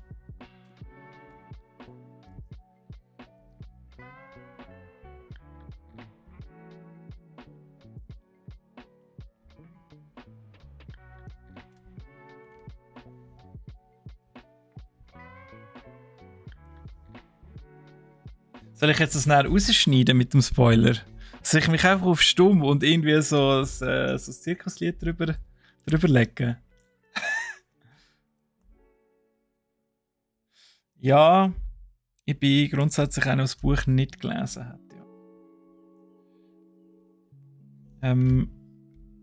Bei Herr der Ringe habe ich es ein bisschen anders gemacht. Dort bin ich ins Kino den ersten Teil schauen. Und das ist 22 Jahre her, oder? Und dann habe ich nachher Bücher gelesen. Ja. Da bin ich aber auch länger wirklich krank und hatte extrem viel Zeit gehabt. Und ich habe noch nie so schnell das Buch verschlungen. Wie dort. Oder Bücher. Und da bin ich nachher natürlich für Teil 2 und 3 voll ready gewesen. Und es ist noch interessant, wenn man während der Trilogie oder einem mehrteiligen Film so rauskommt, Bücher liest, wie du gehst ja dann aus der Motivation vom Film raus, weil du sagst, das ist mega geil, ich will noch mehr darüber wissen, gehst die Bücher lesen, erfährst dann mehr darüber und bist trotzdem nicht enttäuscht ab den Teilen, die kommen, weil du eine andere Motivation hast zum Bücher lesen oder in den Film nochmal gehen. Ich finde, das sind andere Voraussetzungen irgendwie.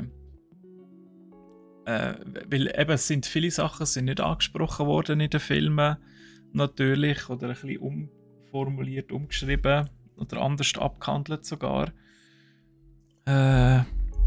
Aber es ist trotzdem so stimmig und so ein Epos, dass man das nicht gross vermisst irgendwie.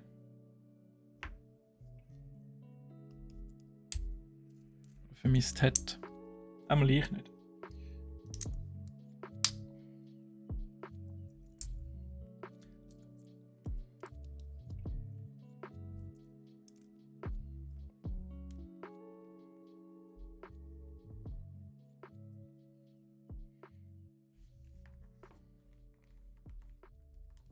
Aber du sagst jetzt auch, Execusi, dass du das Buch noch nicht gelesen hast.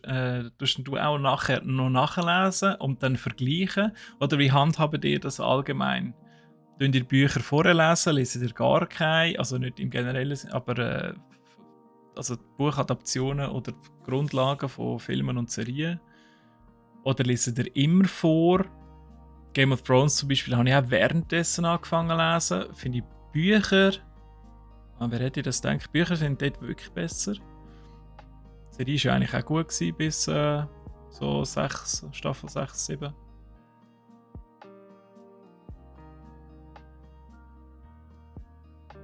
Hast du gewusst, dass der Tolkien Englisch entwickelt hat? Also wie Englisch? Also die Sprache? Oder wie jetzt? Ist eher der Hörbuchtyp. Hörbücher habe ich mir noch nie angetan. Aber es reizt mich schon. Aber ich bin jetzt einfach schon so lange mit meinen Podcasts beschäftigt, wo ich wahrscheinlich noch Jahre wird haben. Wird also Critical Role für die das kennen. Ich komme einfach nicht hinten nachher. Dass ich gar keine Zeit habe für noch Hörbücher.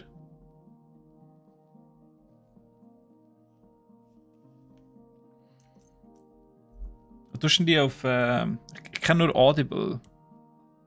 Spotify hat eigentlich auch Podcasts, Hörbücher. Das sind bei mir, glaube ich, so Hobbyisten, die das vertonen.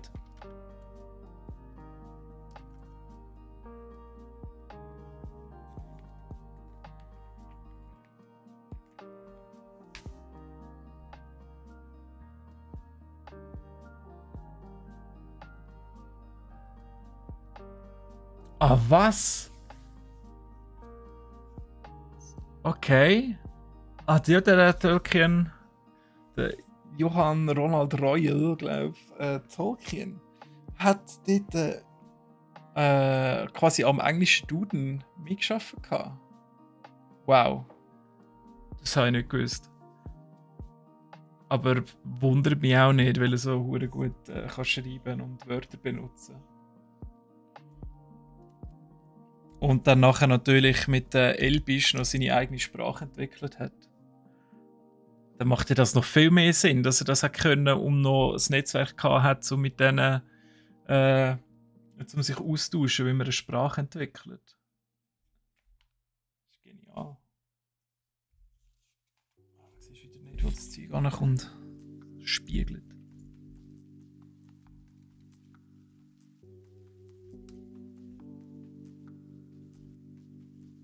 Oxford English Dictionary. Ja, das Beste, was es gibt, ja.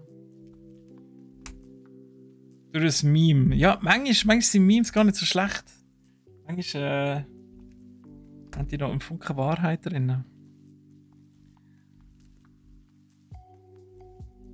Ich könnte mir ja sagen, es sind Educational Memes. Ich könnte es noch klassifizieren.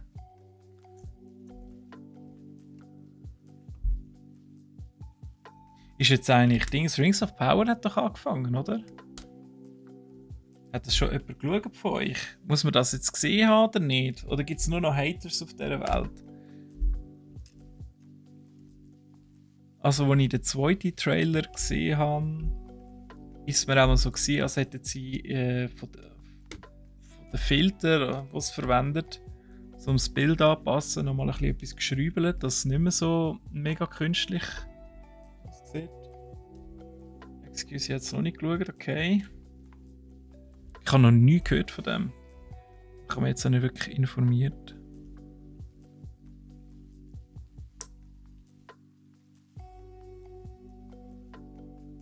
Game of Thrones, die neue. Muss man das gesehen haben? Das ist überall ist Reklame zu Amerika für das Zeug. Vegas haben wir noch meint, Game of Thrones Automat gespielt. Das war aber ein scheiß Apparat.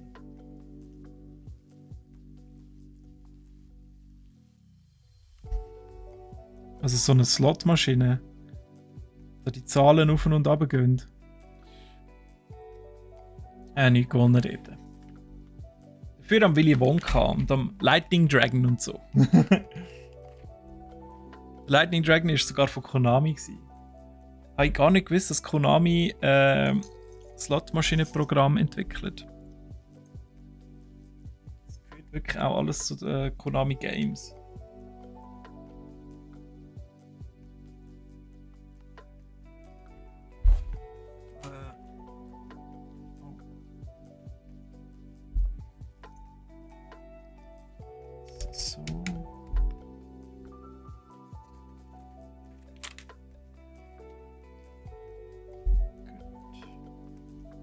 Hey, jetzt sieht doch das gut aus.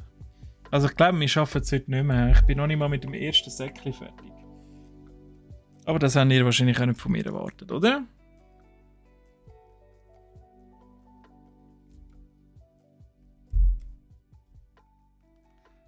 Mhm.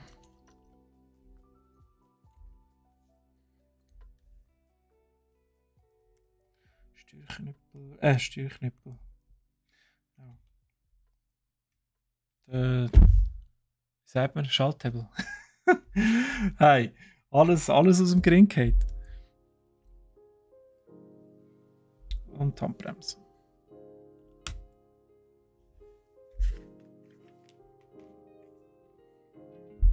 Das ist so kalt, aber einer wird so schnell heiß, sagt der Pizza. Das könnt ihr euch nicht vorstellen. Also es ist wie in einer Sauna. Also finnische Sauna haben wir jetzt ganz neu da bei brack.ch. Zwischendurch halt zur Entspannung, oder? Du musst ja wieder ein bisschen auf neue Gedanken, frische Gedanken kommen, ein bisschen abschalten. Mentale Belastung darf nicht zu hoch sein, weil sonst ist die Gefahr für ein Burnout allgegenwärtig.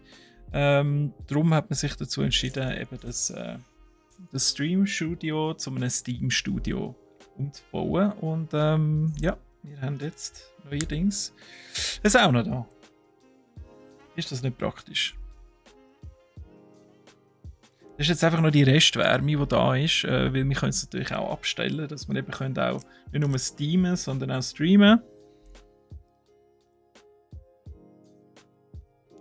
Und ja, darum ist es halt immer noch recht warm da.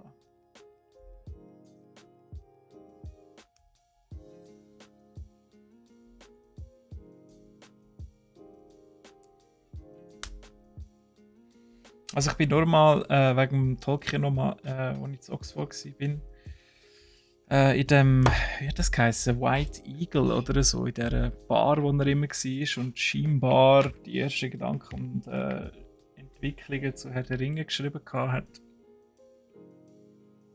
Dort drinnen bin ich mal gewesen. Ist cool, ist einfach so ein mega altbackenes Pub. Aber kann ich euch empfehlen. Kann man natürlich auch dort anhocken, wo offenbar er auch gehockt ist. Und könnt darauf hoffen, dass ihr irgendwie einen Geistesblitz vom Geistesblitz getroffen werdet. Kann man das so sagen? Einen Geistesblitz habt und Herr der Ringe 2 schreibt. Ihr müsst es einfach anders nennen. Ihr könnt die Abenteuer der kleinen Männer oder so nennen. Ganz kleine Teile habe ich gerne.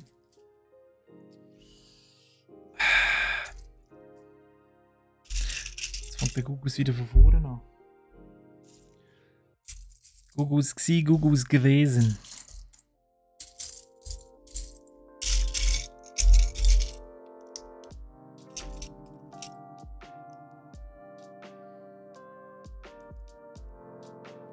Jetzt, wenn ich wieder daheim bin, jetzt müssen wir uns auch wieder Gedanken machen, was wir kochen. Fuck, ich bin jetzt schon an. Ich weiß jetzt schon nicht, was essen. Vom Wochenende, wo ich Raclette und so gemacht habe, hat es wenigstens noch ein restliche Herdöpfel gehabt. Es ist einfach alles aus dem Kühlschrank genommen, die ganze Rest und in die Pfanne gerührt. Das war gut gewesen. Aber das hat es jetzt auch nicht mehr. Wenn ich nichts Nacht esse, muss ich mir eigentlich keine Gedanken machen. Ich könnte einfach nichts essen.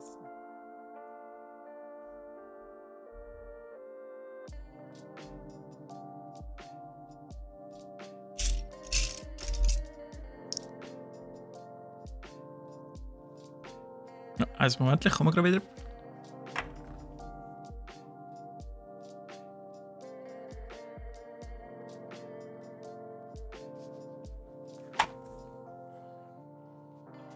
So, schon wieder da.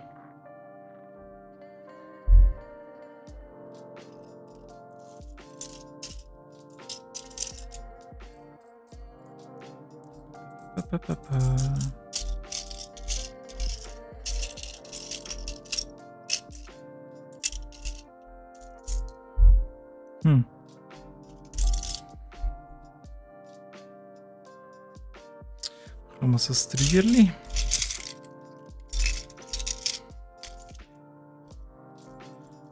Wäre schön.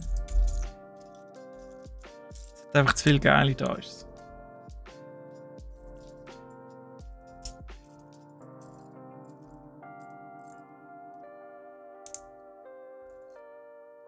Ich bin auch froh, dass es jetzt Herbst ist.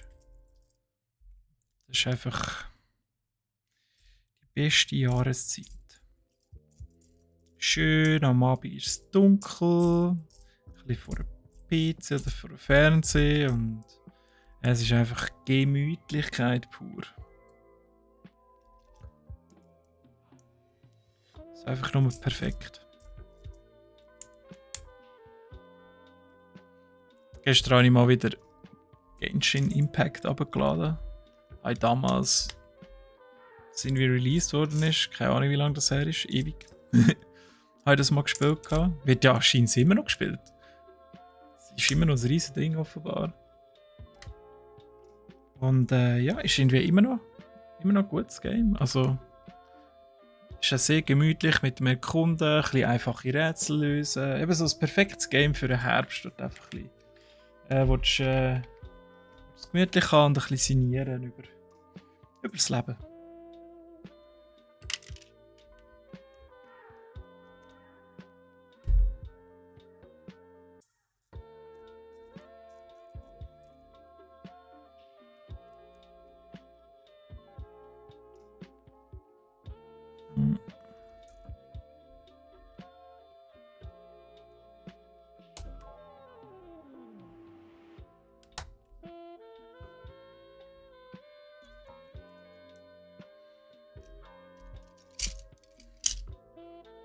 Sind ihr öfters ein bisschen in der Ferien jetzt im Sommer? Habt ihr auch irgendwelche Destinationen angesteuert? Oder planet ihr irgendwie gerade einen coolen Trip? Oder habt ihr etwas auf der Bucketlist vielleicht, wo ihr sagt, das wollte ich unbedingt einmal gesehen haben? Bei mir wäre das sicher immer noch Neuseeland. Gründe habe ich vorher eigentlich genannt. Herr der Ringe. Ja, ich bin auch so einer nachher. Und einfach sonst, weil es dort so ziemlich alles hat, mit der Natur natürlich. Kanada, Japan, ganze Skandinavien ein bisschen abklappern.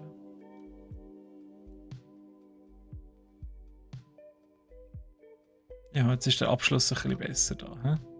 Obwohl das da eigentlich schräg ist, da unten dran. Also jetzt kann ich es natürlich nicht wegnehmen.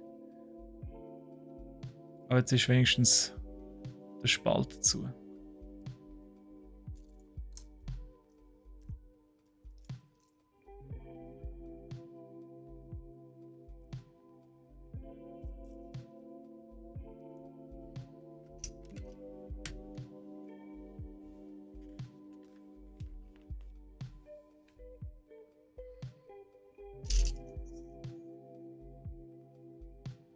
Jetzt gibt es noch ein Rücksitzen. Schön ein bisschen zum Zurücklehnen. Also es schreit alles nach Gemütlichkeit momentan.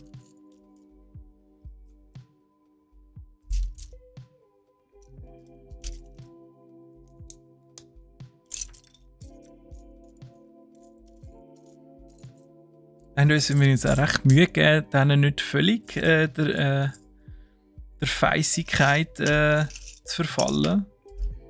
Und zwischendurch mal noch ein bisschen Sport gemacht oder ins Fitness, wenn es eins gehabt hat. Das war natürlich nicht immer im Hotel. Wir haben auch Airbnb und so noch gehabt. Oder mal ein Motel.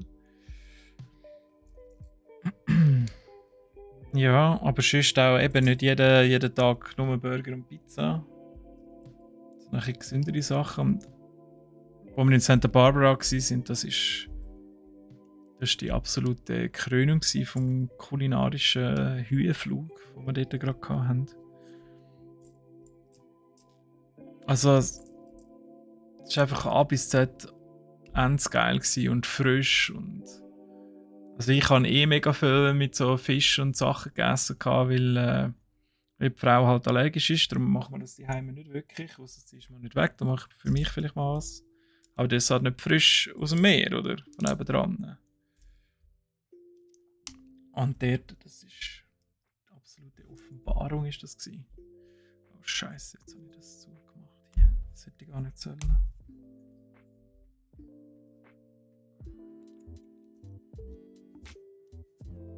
Ja, und das war noch recht witzig. Der eine Kellner, den wir dort hatten, so ein kleiner Mexikaner, der Frankie. Das ein richtig cooler, witziger Typ. Sind alle mega am Schuss, weil es war immer ausgebucht war. Und der Chef, der Carlos, war auch noch dort. Und ja, nachher sind wir da irgendwie noch ein ins Gespräch gekommen mit dem, der noch kurz mal Zeit hatte. Und wirklich interessant war, wenn er sich dort halt ein bisschen etwas aufgebaut hat und mehrere Restaurants hat mittlerweile in Santa Barbara, alle mexikanisch. Am nächsten Tag haben wir dann beim Brunch noch gesehen mit der ganzen Family und am Abend sind wir wieder in das Restaurant gegangen, er wieder dort, der Frankie wieder dort. Ja, das war eine coole Zeit.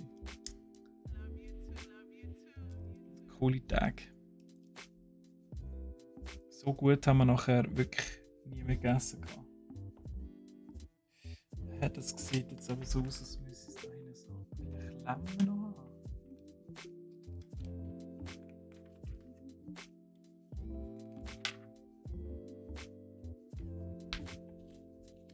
Und da habe ich glaube auch noch mal ein Teil vergessen.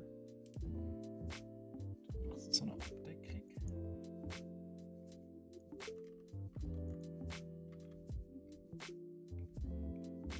So. Ist das eigentlich mit der Qualität hier, mit dem Lego und dem Ganzen? Sehen die das sehr gut? Kommt das gut über oder so? Oder müssen wir das noch irgendwie anpassen? Ist das wegen der Spiegelung oder so irgendwie das Problem? Also könnt ihr auch gerne mal ein bisschen Feedback geben, falls ihr irgendwie sagt, nein, die Qualität ist scheiße. Oder ja, ich komme eh noch geschwind vor dem Mittag, dass ich ein bisschen plaudern kann. Oder ich bin nur wegen der Musik da. Hat mich schon ein Wunder. Irgendetwas können wir sicher mal noch schrauben. Punkto Qualität. Also einmal von meiner Warte aus. Wäre das sicher etwas, was wir mal noch in Angriff nehmen könnten. Ich hätte auch mega gerne so eine richtige Kamera, beziehungsweise hat ein Fotoapparat, der ein bisschen filmen kann. Oder? Und dann über so eine Capture Card einspeisest. Das wird schon das Ganze nochmal auf ein anderes Niveau aufheben, glaube ich. Was kostet halt alles? Und wir tun ja sämtliche Subscriptions und Donations und alles tun wir ja immer spenden. Darum bleibt da auch nichts übrig für uns. Das heisst, das müssen wir alles irgendwie über andere Wege beantragen. Das hat jetzt aber eine schöne Sitzbank gegeben hier. Das sieht jetzt so gemütlich aus. So würde ich jetzt auch drauf hocken. Oder liegen. Momentan liegen. Weil jetzt kommt dann langsam so in dem Moment, wo das Jetlag sich wieder meldet. So immer nach dem Mittag. Vor allem, weil ich dann später noch gegessen habe. Dann wird es wieder schwierig.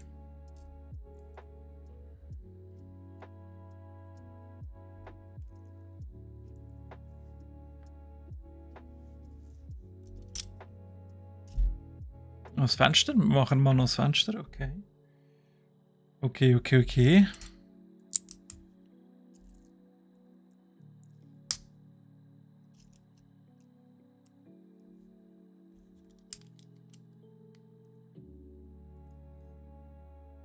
Und neu haben wir ja jetzt auch den Stream abend am Dienstag. Das habt ihr sicher gemerkt mit der Garo. Es ist ja nicht mehr der Donnerstag. Wir haben das müssen wechseln. Also inwiefern da Garo euch aufgeklärt hat. Aber es hat ja einen kleinen Wechsel gegeben im Tag. Ich glaube, ich habe das vorher auch noch angesprochen, bevor ich in die Ferien bin. Im Tag, wo wir halt im Büro sind. Und jetzt sind wir halt am Dienstag im Büro, nicht mehr am Donnerstag. Und sonst sind wir auch meistens, oder in der Regel, im Homeoffice, oder? Und weil ich doch noch einen langen Arbeitsweg habe im Vergleich zu vielen anderen, Minimum eine Stunde, und bei den jetzigen Benzinpreisen auch, kann man auch noch gerade sagen, ja, ist jetzt halt am Dienstag. Ich weiss, es ist sicher für die einen ein bisschen eine Umstellung, vielleicht auch ein bisschen eine dumme Umstellung, ich weiß es nicht. Aber eben sonst kann man es ja immer noch auf YouTube nachschauen. Wobei ich glaube, am coolsten ist schon, wenn man ein bisschen live dabei ist. Da habe ich auch immer mega Freude, wenn ich da eben mit euch ein bisschen quasseln kann.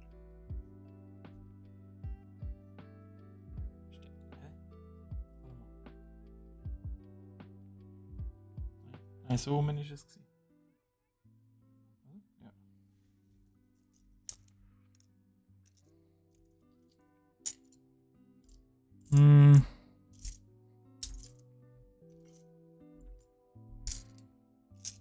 Das ist sicher wieder das letzte Teil, das ich brauche.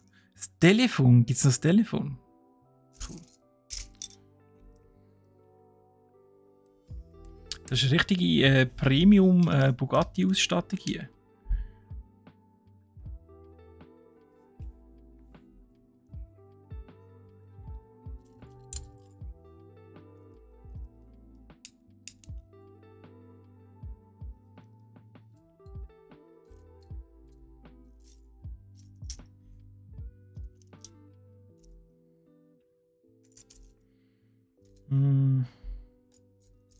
In so ein flaches schwarzes. Ist das da? Yes. Yes. Okay, und den müssen wir jetzt zweimal machen, den Kerbsitz. Einmal zurückgespult.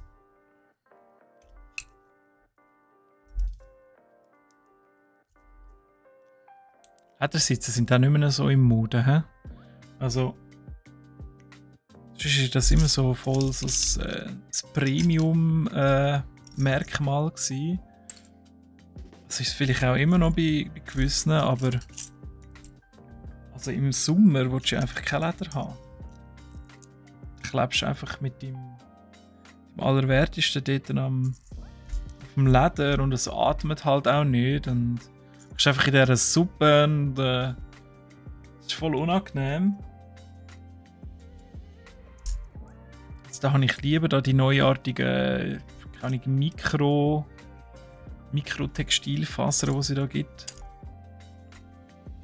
Die sehen nämlich auch recht smooth aus.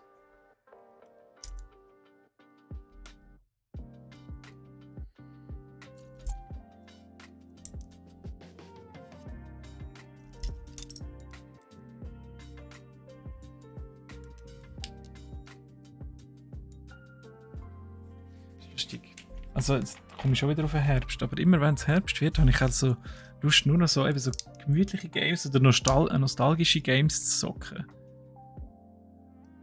Jetzt ist mir eben gerade noch Final Fantasy 9 durch den Kopf, dass ich das auch mal wieder gerne spielen würde. Das habe ich sogar mal gestreamt. Ich glaube, ich finde das Video aber nicht mehr. Ich habe es glaube ausgelistet.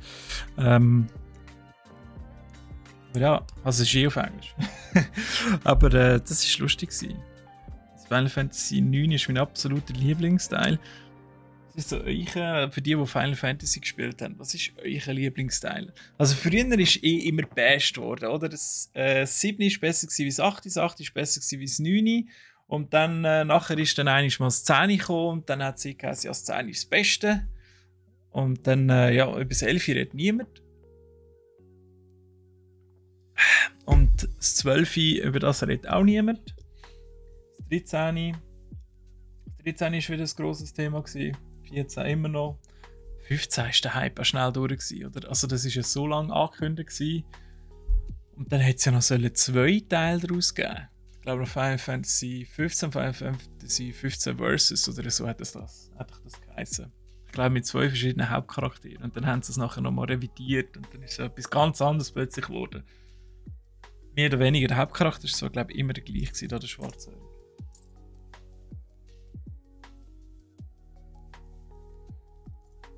Ja, und die vorher, also ich glaube, Final Fantasy 3 habe ich mal noch gespielt. Aber das auf dem 3DS. Das ist so, ne. Und 6 habe ich mal noch auf der PS1 gehabt. Ist auch so ein bisschen, ja, meh. Ich kann mich irgendwie schwierig können dafür begeistern für die älteren Teile, wenn es viel Anhänger hat. Aber das 9 habe ich wirklich.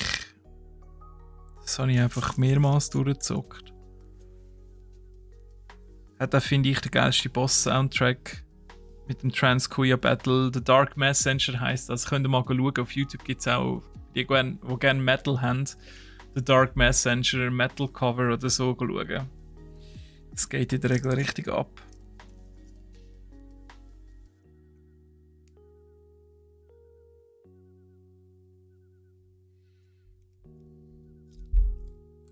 Ja, das 14 habe ich auch noch. Also das 14 ist das MMO, für die das nicht wissen.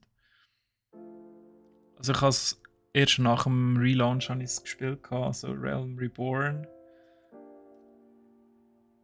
Vorher hast du das nicht können spielen, scheinbar, mit all diesen Bugs. Und da ist ja der Yoshi gekommen und hat, also der eine Entwickler, der Chefentwickler, und hat alles in Grund und Boden gestampft und nochmal neu gemacht. Und dann ist es top. Jetzt dann ist es top geworden und man hat es spielen.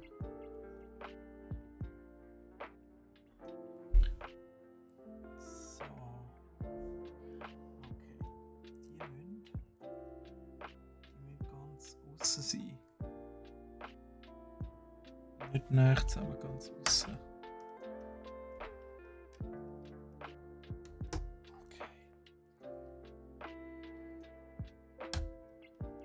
So, da kann man auch die Sitze wieder führen tun. Hier kann man sie sogar ein bisschen weiter führen tun als beim Porsche. Und es hat da an dieser Seite, ich weiß nicht, ob man das sieht, aber an dieser. Ja, da hinten hat es noch. Ups, hat so da die kleinen Hebel. Ich nehme an, die sind eben für den Sitz führen und hindern tun. Anders kann ich mir das fast nicht erklären, was die für einen Sinn und Zweck erfüllen oder erfüllt haben. Also, Beifreiheit, um das Thema nochmal anzusprechen, gibt es hier wirklich gar nicht. He? Also da könnt ihr noch lange irgendwelche Sitze buchen, das wird nicht besser. Und sonst müssen die vorne so fahren. Dann geht's. Aber sobald du irgendwie grösser bist als 1 Meter, würde ich da hinten drauf nicht auf anhocken.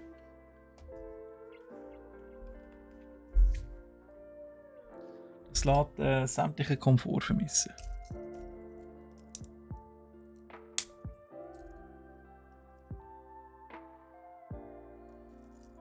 Schaffen wir echt noch das zweite Säckchen. Es geht dann nachher ein bisschen doof auf. He? Dann müssen wir schauen, was wir das nächste Mal machen, dass das irgendwie gut aufgeht. Dass wir einen fließenden Übergang machen können zum nächsten Projekt.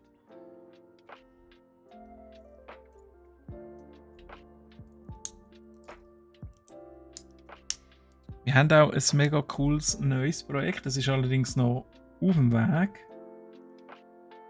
Ich hoffe, das schafft es noch da bis zur nächsten Woche.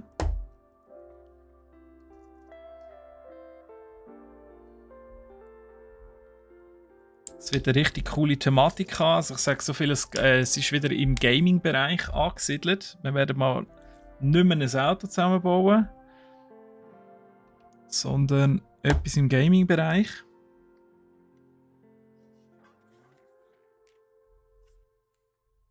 Da habe ich noch mehr Berechtigung, ein bisschen über Games zu schnurren. Da können wir wieder voll abnerden. Aber eben für das muss noch zuerst ankommen. Wir machen da sicher einen Tweet. Falls es da wäre. Und wenn es nicht da ist, dann machen wir etwas anderes Schönes.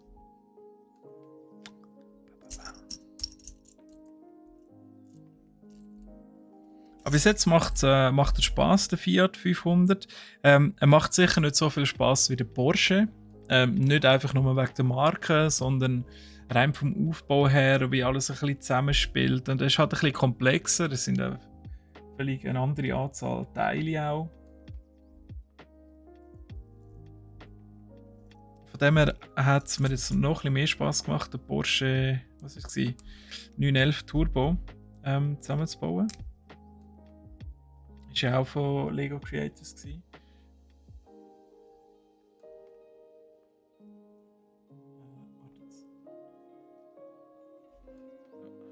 fehlt noch etwas.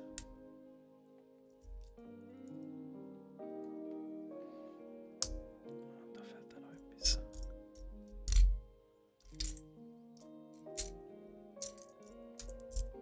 Die Musik, die läuft, erinnert mich ja gerade an Final Fantasy 9. Ich weiß nicht mal, ob ihr die gehört. Es ist nur so ganz leislich im Hintergrund am Rumdümpeln.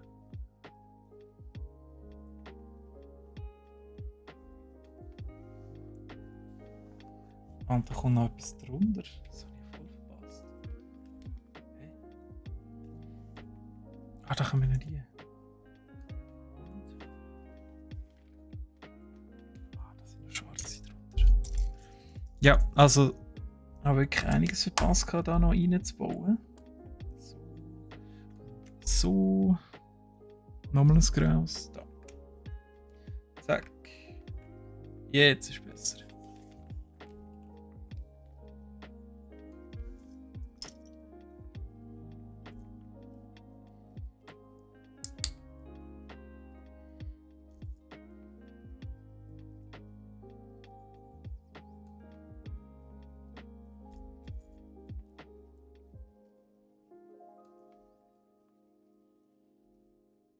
Jetzt haben wir gerade wieder ein ganzes junges Mami und junger Papi mit ihrem Neugeborenen bei uns gehabt. Jetzt am Wochenende gerade. Das ist immer schön, wenn so jemand neu in sein Leben tritt von einem Pärchen und dann du natürlich auch ein bisschen etwas davon hast und so. Und das erinnert mich dann aber immer so ein bisschen an ja, meine Zeit noch bei den Eltern und wie das so war und was man so gemacht hat und vor allem auch jetzt schon wieder Thema Herbst. Ich sehe, ich habe den Herbst wirklich gern. Es hat immer der Herbst irgendwie Besonderes gewesen, weil öfters auch mal etwas mit der Family gemacht oder mit der Mutter irgendwie etwas bastelt oder sind irgendwie auf Baden zu den Kastanienbäumen Kastanien holen oder mit der Großmutter haben es auch jemand gemacht und dann ja so Kastanienmännchen, ich weiß nicht, ob ihr das kennt. Und nein, das hat nichts mit den Kastanienmanten von auf Netflix zu tun, wo ja das Symbol war für einen Serienmörder, sondern einfach nur ganz normale Kastanienmännchen ohne Hintergedanken bauen. Oder irgendwie ein Fallerhäuschen haben wir amigs zusammengeleimt. Das ist ja cool. Mein Vater hat noch irgendwie ein Fallerhäuschen-Führung gehabt, wenn er früher mal eine Eisenbahn hatte. Aber wirklich ganz früher, als er auch noch jung war, nachher hat er die, ich glaube, die haben wir einmal aufgebaut gehabt. Und sonst immer Carrera.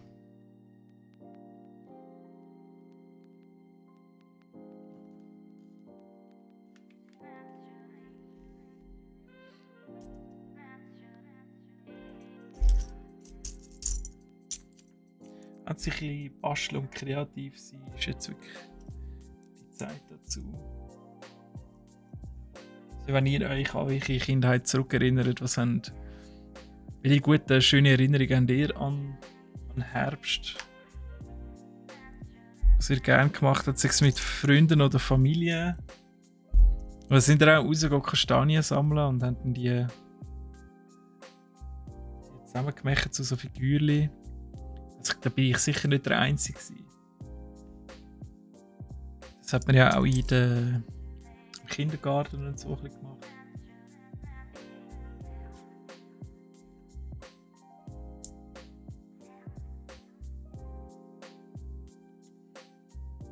Das sind aber noch schöne Erinnerungen, nicht? Weil sobald man erwachsen ist, also wenn man klein ist, will man ja immer erwachsen werden. Und wenn man erwachsen ist, denkt man auch, wie schön ist es, klein gewesen zu sein. Noch ohne Sorgen. Die einzige Sorge war, ja, schaffe ich die Hausaufgaben auf morgen oder gehe ich doch lieber einfach voraus? Meistens bist du vorausgegangen. Das waren noch Sorgen, oder? Und als du noch so klein warst, hast du einfach so ein Scheiß. Ich will geil Kohle haben und dann kann ich mir meine Spielsachen kaufen, die ich will.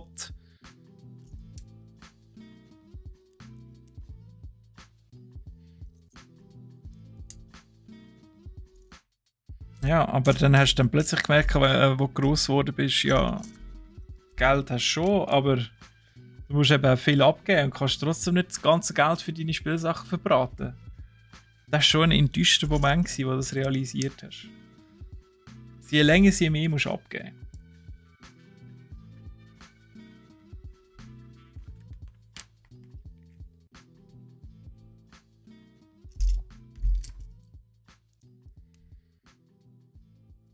Ich glaube fast, wir schaffen noch Sack Nummer 2. Das könnte nicht schlecht sein. Jetzt ist 10 vor. Ja, yeah, sind schon noch viele Teile. He? Schauen wir mal in 10 Minuten nochmal.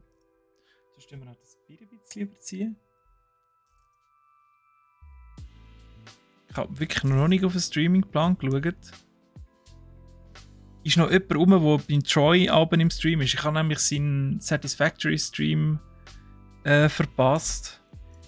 Ist er immer noch dran? Ist das cool? Also ich liebe ja Satisfactory.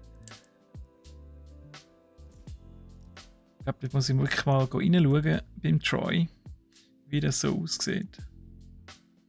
Ob er es im Griff hat oder ob er Unterstützung braucht von mir.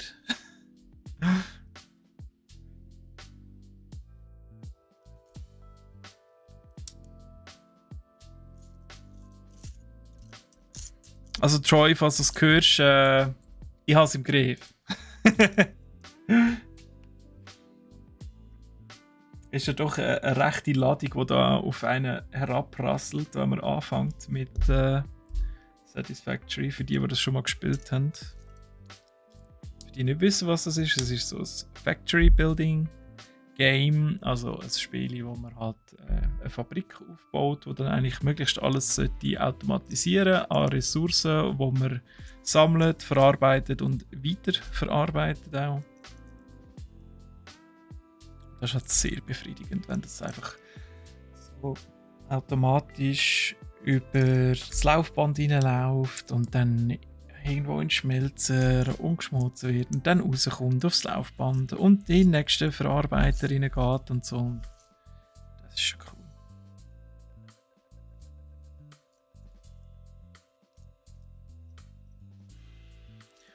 Und es lädt auch noch ein zum Erkunden, weil es hat doch noch eine recht grosse Welt. Und mit dem technischen Fortschritt, den man erlangt, gibt es halt auch gewisse Sachen, die man dann freischalten kann. Ich tue jetzt von Spoilers abgesehen, ich habe schon genug Leute hässlich gemacht. Ja, wo es dann halt ein bisschen ringer geht oder ein bisschen anders ist, um die Sachen zu erkunden. Ah, das gibt es Armaturenbrett, hey, okay. I see.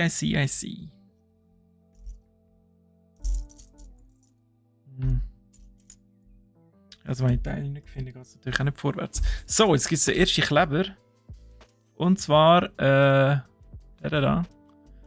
ich weiss nicht, also es ist ein Schlüssel, 2 Knöpfe und entweder der Aschenbecher oder die Lüftung. Also die Innenraumlüftung.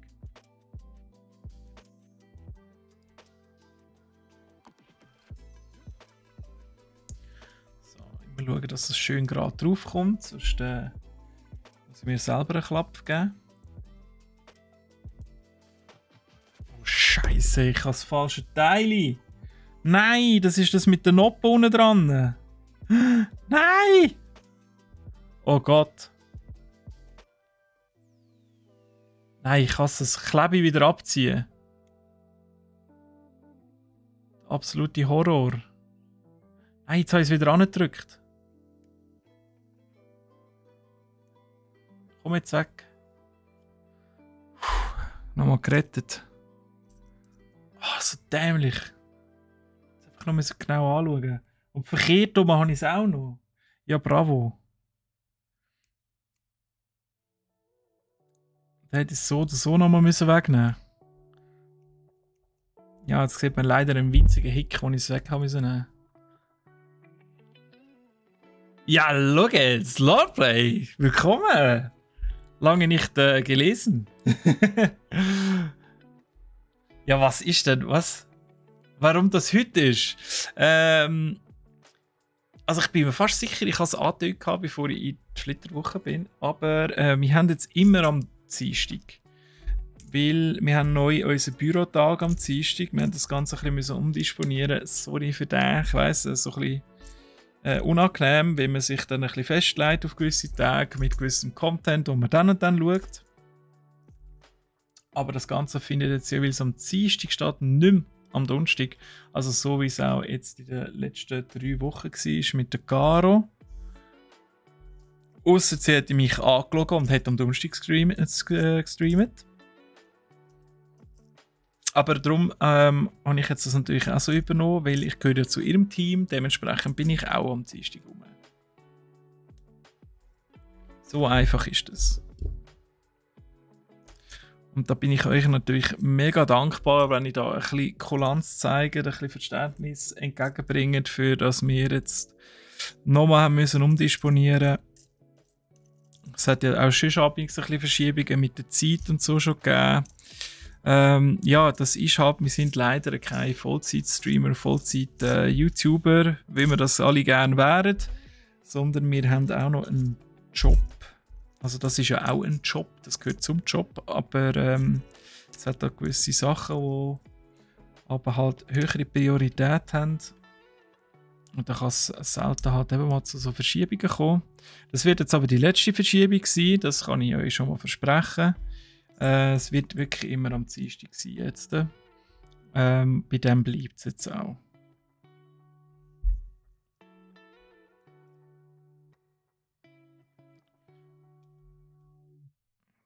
So. Okay.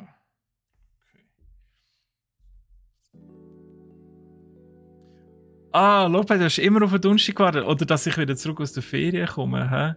Ja, also du hast, glaube ich, sicher 2 oder 3 Folgen zum Nachschauen mit der Caro, meiner Chefin, wo das offenbar, so haben die Leute gesagt, mich würdig vertreten hat und das richtig gut gemacht hat. Für dich war der Donnerstag besser gewesen, ja? Der Deal am Donnerstag hat das Lego-Special, ja, ich habe es gehört, ja. Genau, da haben wir anfangs noch habe ich ein bisschen etwas darauf hingewiesen. Dann hast du das auch schon gehört. Ja, es ist wirklich auf Daydeal, da gibt es dann auch noch den Millennium Falcon, so viel kann ich auch schon sagen. Richtig gut. Und für Executive passt es besser am Dienstag. Ah, du hast Donnerstag, Freitag Schule, das ist auch noch geil. Dann hast du eigentlich ab Mittwochabend hast du Wochenende.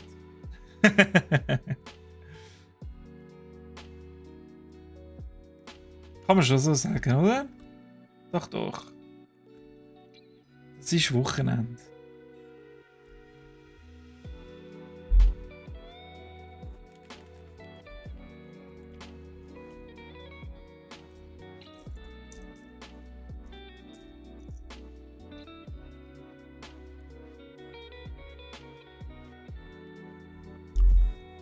Alle Arbeit. Also, hast du einen 100% Job, den du in 3 Tagen machst, in dem Fall, oder wie?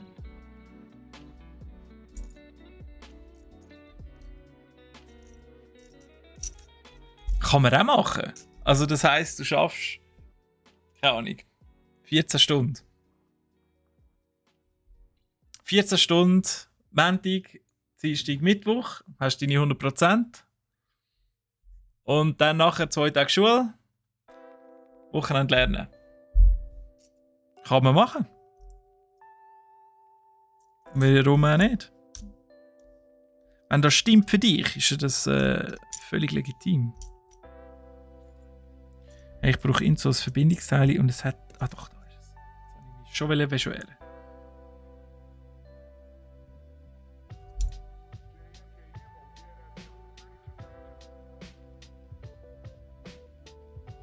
Schaffst 60, okay. Ja gut, dann geht es ja auf. Dann geht es ja gut auf.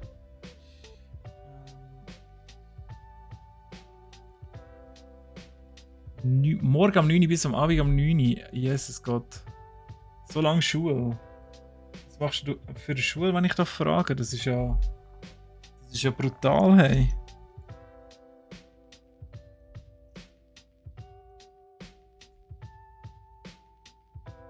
Oder hast du einfach gesagt, ja, ich will in so kurzer Zeit wie möglich die Schule abgeschlossen haben und du darum irgendwie alles so reinprügeln? Für was ich verantwortlich bin, will ich nicht immer Lego bauen.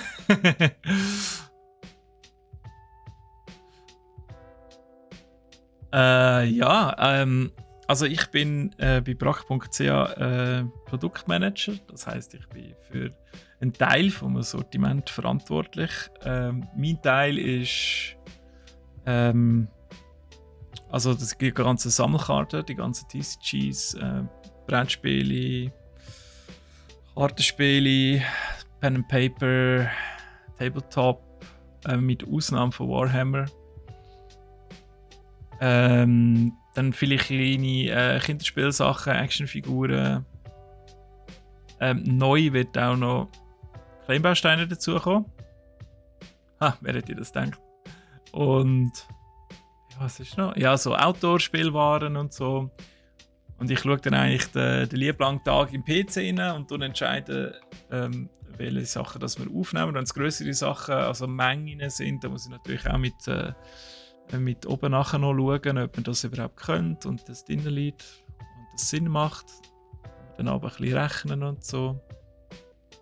Aktionen schalten, also wenn ihr irgendetwas seht, also so ein Brettspiel, das Aktion ist, dann in der Regel bin ich das gewesen, der das gemacht hat.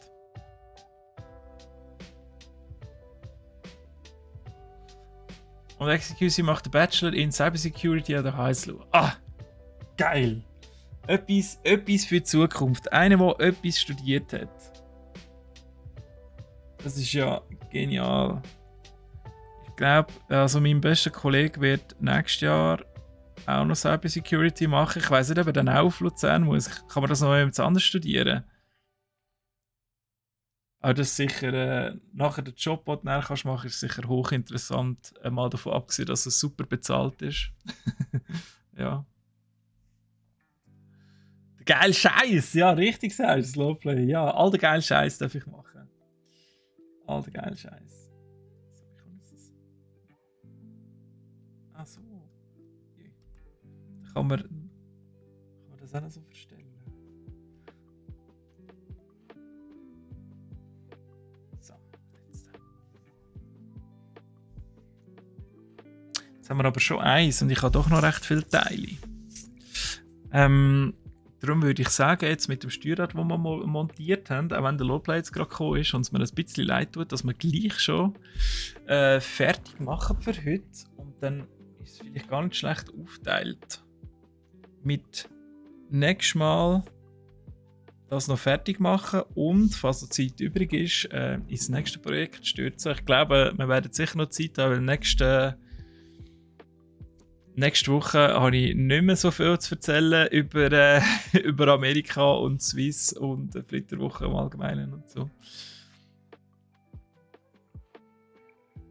Und Cybersecurity kannst du nur in der HSLU studieren, okay? Auf FH. Okay, auf FH-Niveau. Ich weiß nicht, ob er FH machen will oder vielleicht AF. Das weiß ich jetzt nicht einmal. Ich glaube, er müsste sogar HF machen, weil er hat keine Matur. Nein. Also die Köche, Lowplay, um das noch geschwind zu sagen, die Köche sind momentan richtig gut dran, weil die können jetzt einfach wirklich den Kohle verdienen, den sie wollen, wo auch angemessen ist. Weil die werden gesucht, oder? Die können frei auswählen, wo sie arbeiten wollen, für wie viel Lohn sie arbeiten wollen. Da kenne ich mittlerweile genug Beispiele aus dem Kollegenkreis, wo das genau so läuft. Klar haben wir immer noch einen Stressjob. Dem kann man nicht viel abhelfen. Aber ich denke, es ist ein bisschen mehr Verständnis für diesen Job. Und er wird jetzt auch ein bisschen gerechter behandelt, habe ich das Gefühl.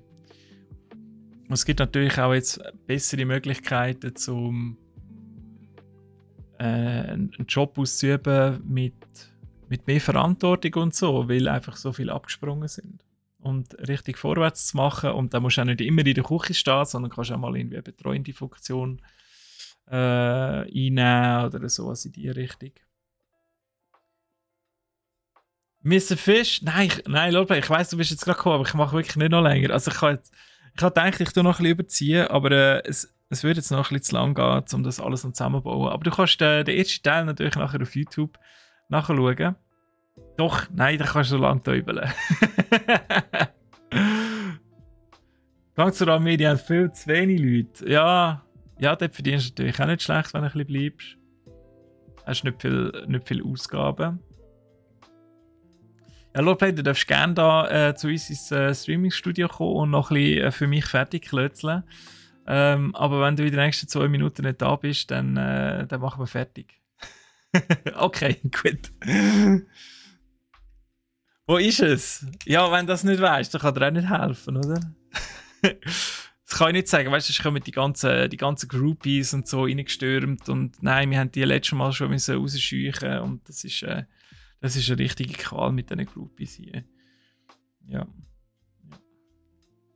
Nein, das ist wirklich der Graus. So, gut, okay, also, ich habe es nochmal schön in die Kamera. Wir sind eben ja an dem Fiat 500 jetzt stehen geblieben. Wir haben ein bisschen ein Motorli verbaut und die Seiten hier schon ein bisschen sitzen und das Armaturenbrett vorne. Und nächstes Mal gehen wir dann in dem Fall noch ab Front, an die Türen, ans Dach und an die Räder. Ich sehe schon, wir haben wieder schöne Gummiräder da, das so ein bisschen eine Gattung macht. Und dann sehen wir uns in der nächsten Woche wieder. Kuss, ja, ebenso. Und bis zum nächsten Mal. Genau, sehen wir uns nächste Woche wieder am Dienstag, nicht mehr am Donnerstag, dass ich es nochmal gesagt habe. 11 bis 1 und schaut am Donnerstag rein auf Day Deal. Ganz, ganz coole Aktionen, Lego-Aktionen. Ja, dort hat sicher das eine oder das andere für euch dabei. Es lohnt sich. Also es hat zum Teil wirklich krasse Preisabschläge drauf. Wenn ihr dort nicht mitmacht, dann kann ich euch leider auch nicht helfen. Wenn ihr lieber mitzahlen, dann macht das. Ja. Und sonst wünsche ich euch eine wunderschöne Woche. Danke vielmals fürs Zuschauen, dass ihr ein bisschen mit mir geschnurrt habt, mich erträgt habt, wenn ich so viel palavert habe. Und ja, dann sehen wir uns ganz bald. In dem Fall, ich suche mal noch den Knopf hier. Ist schon lange her. Und dann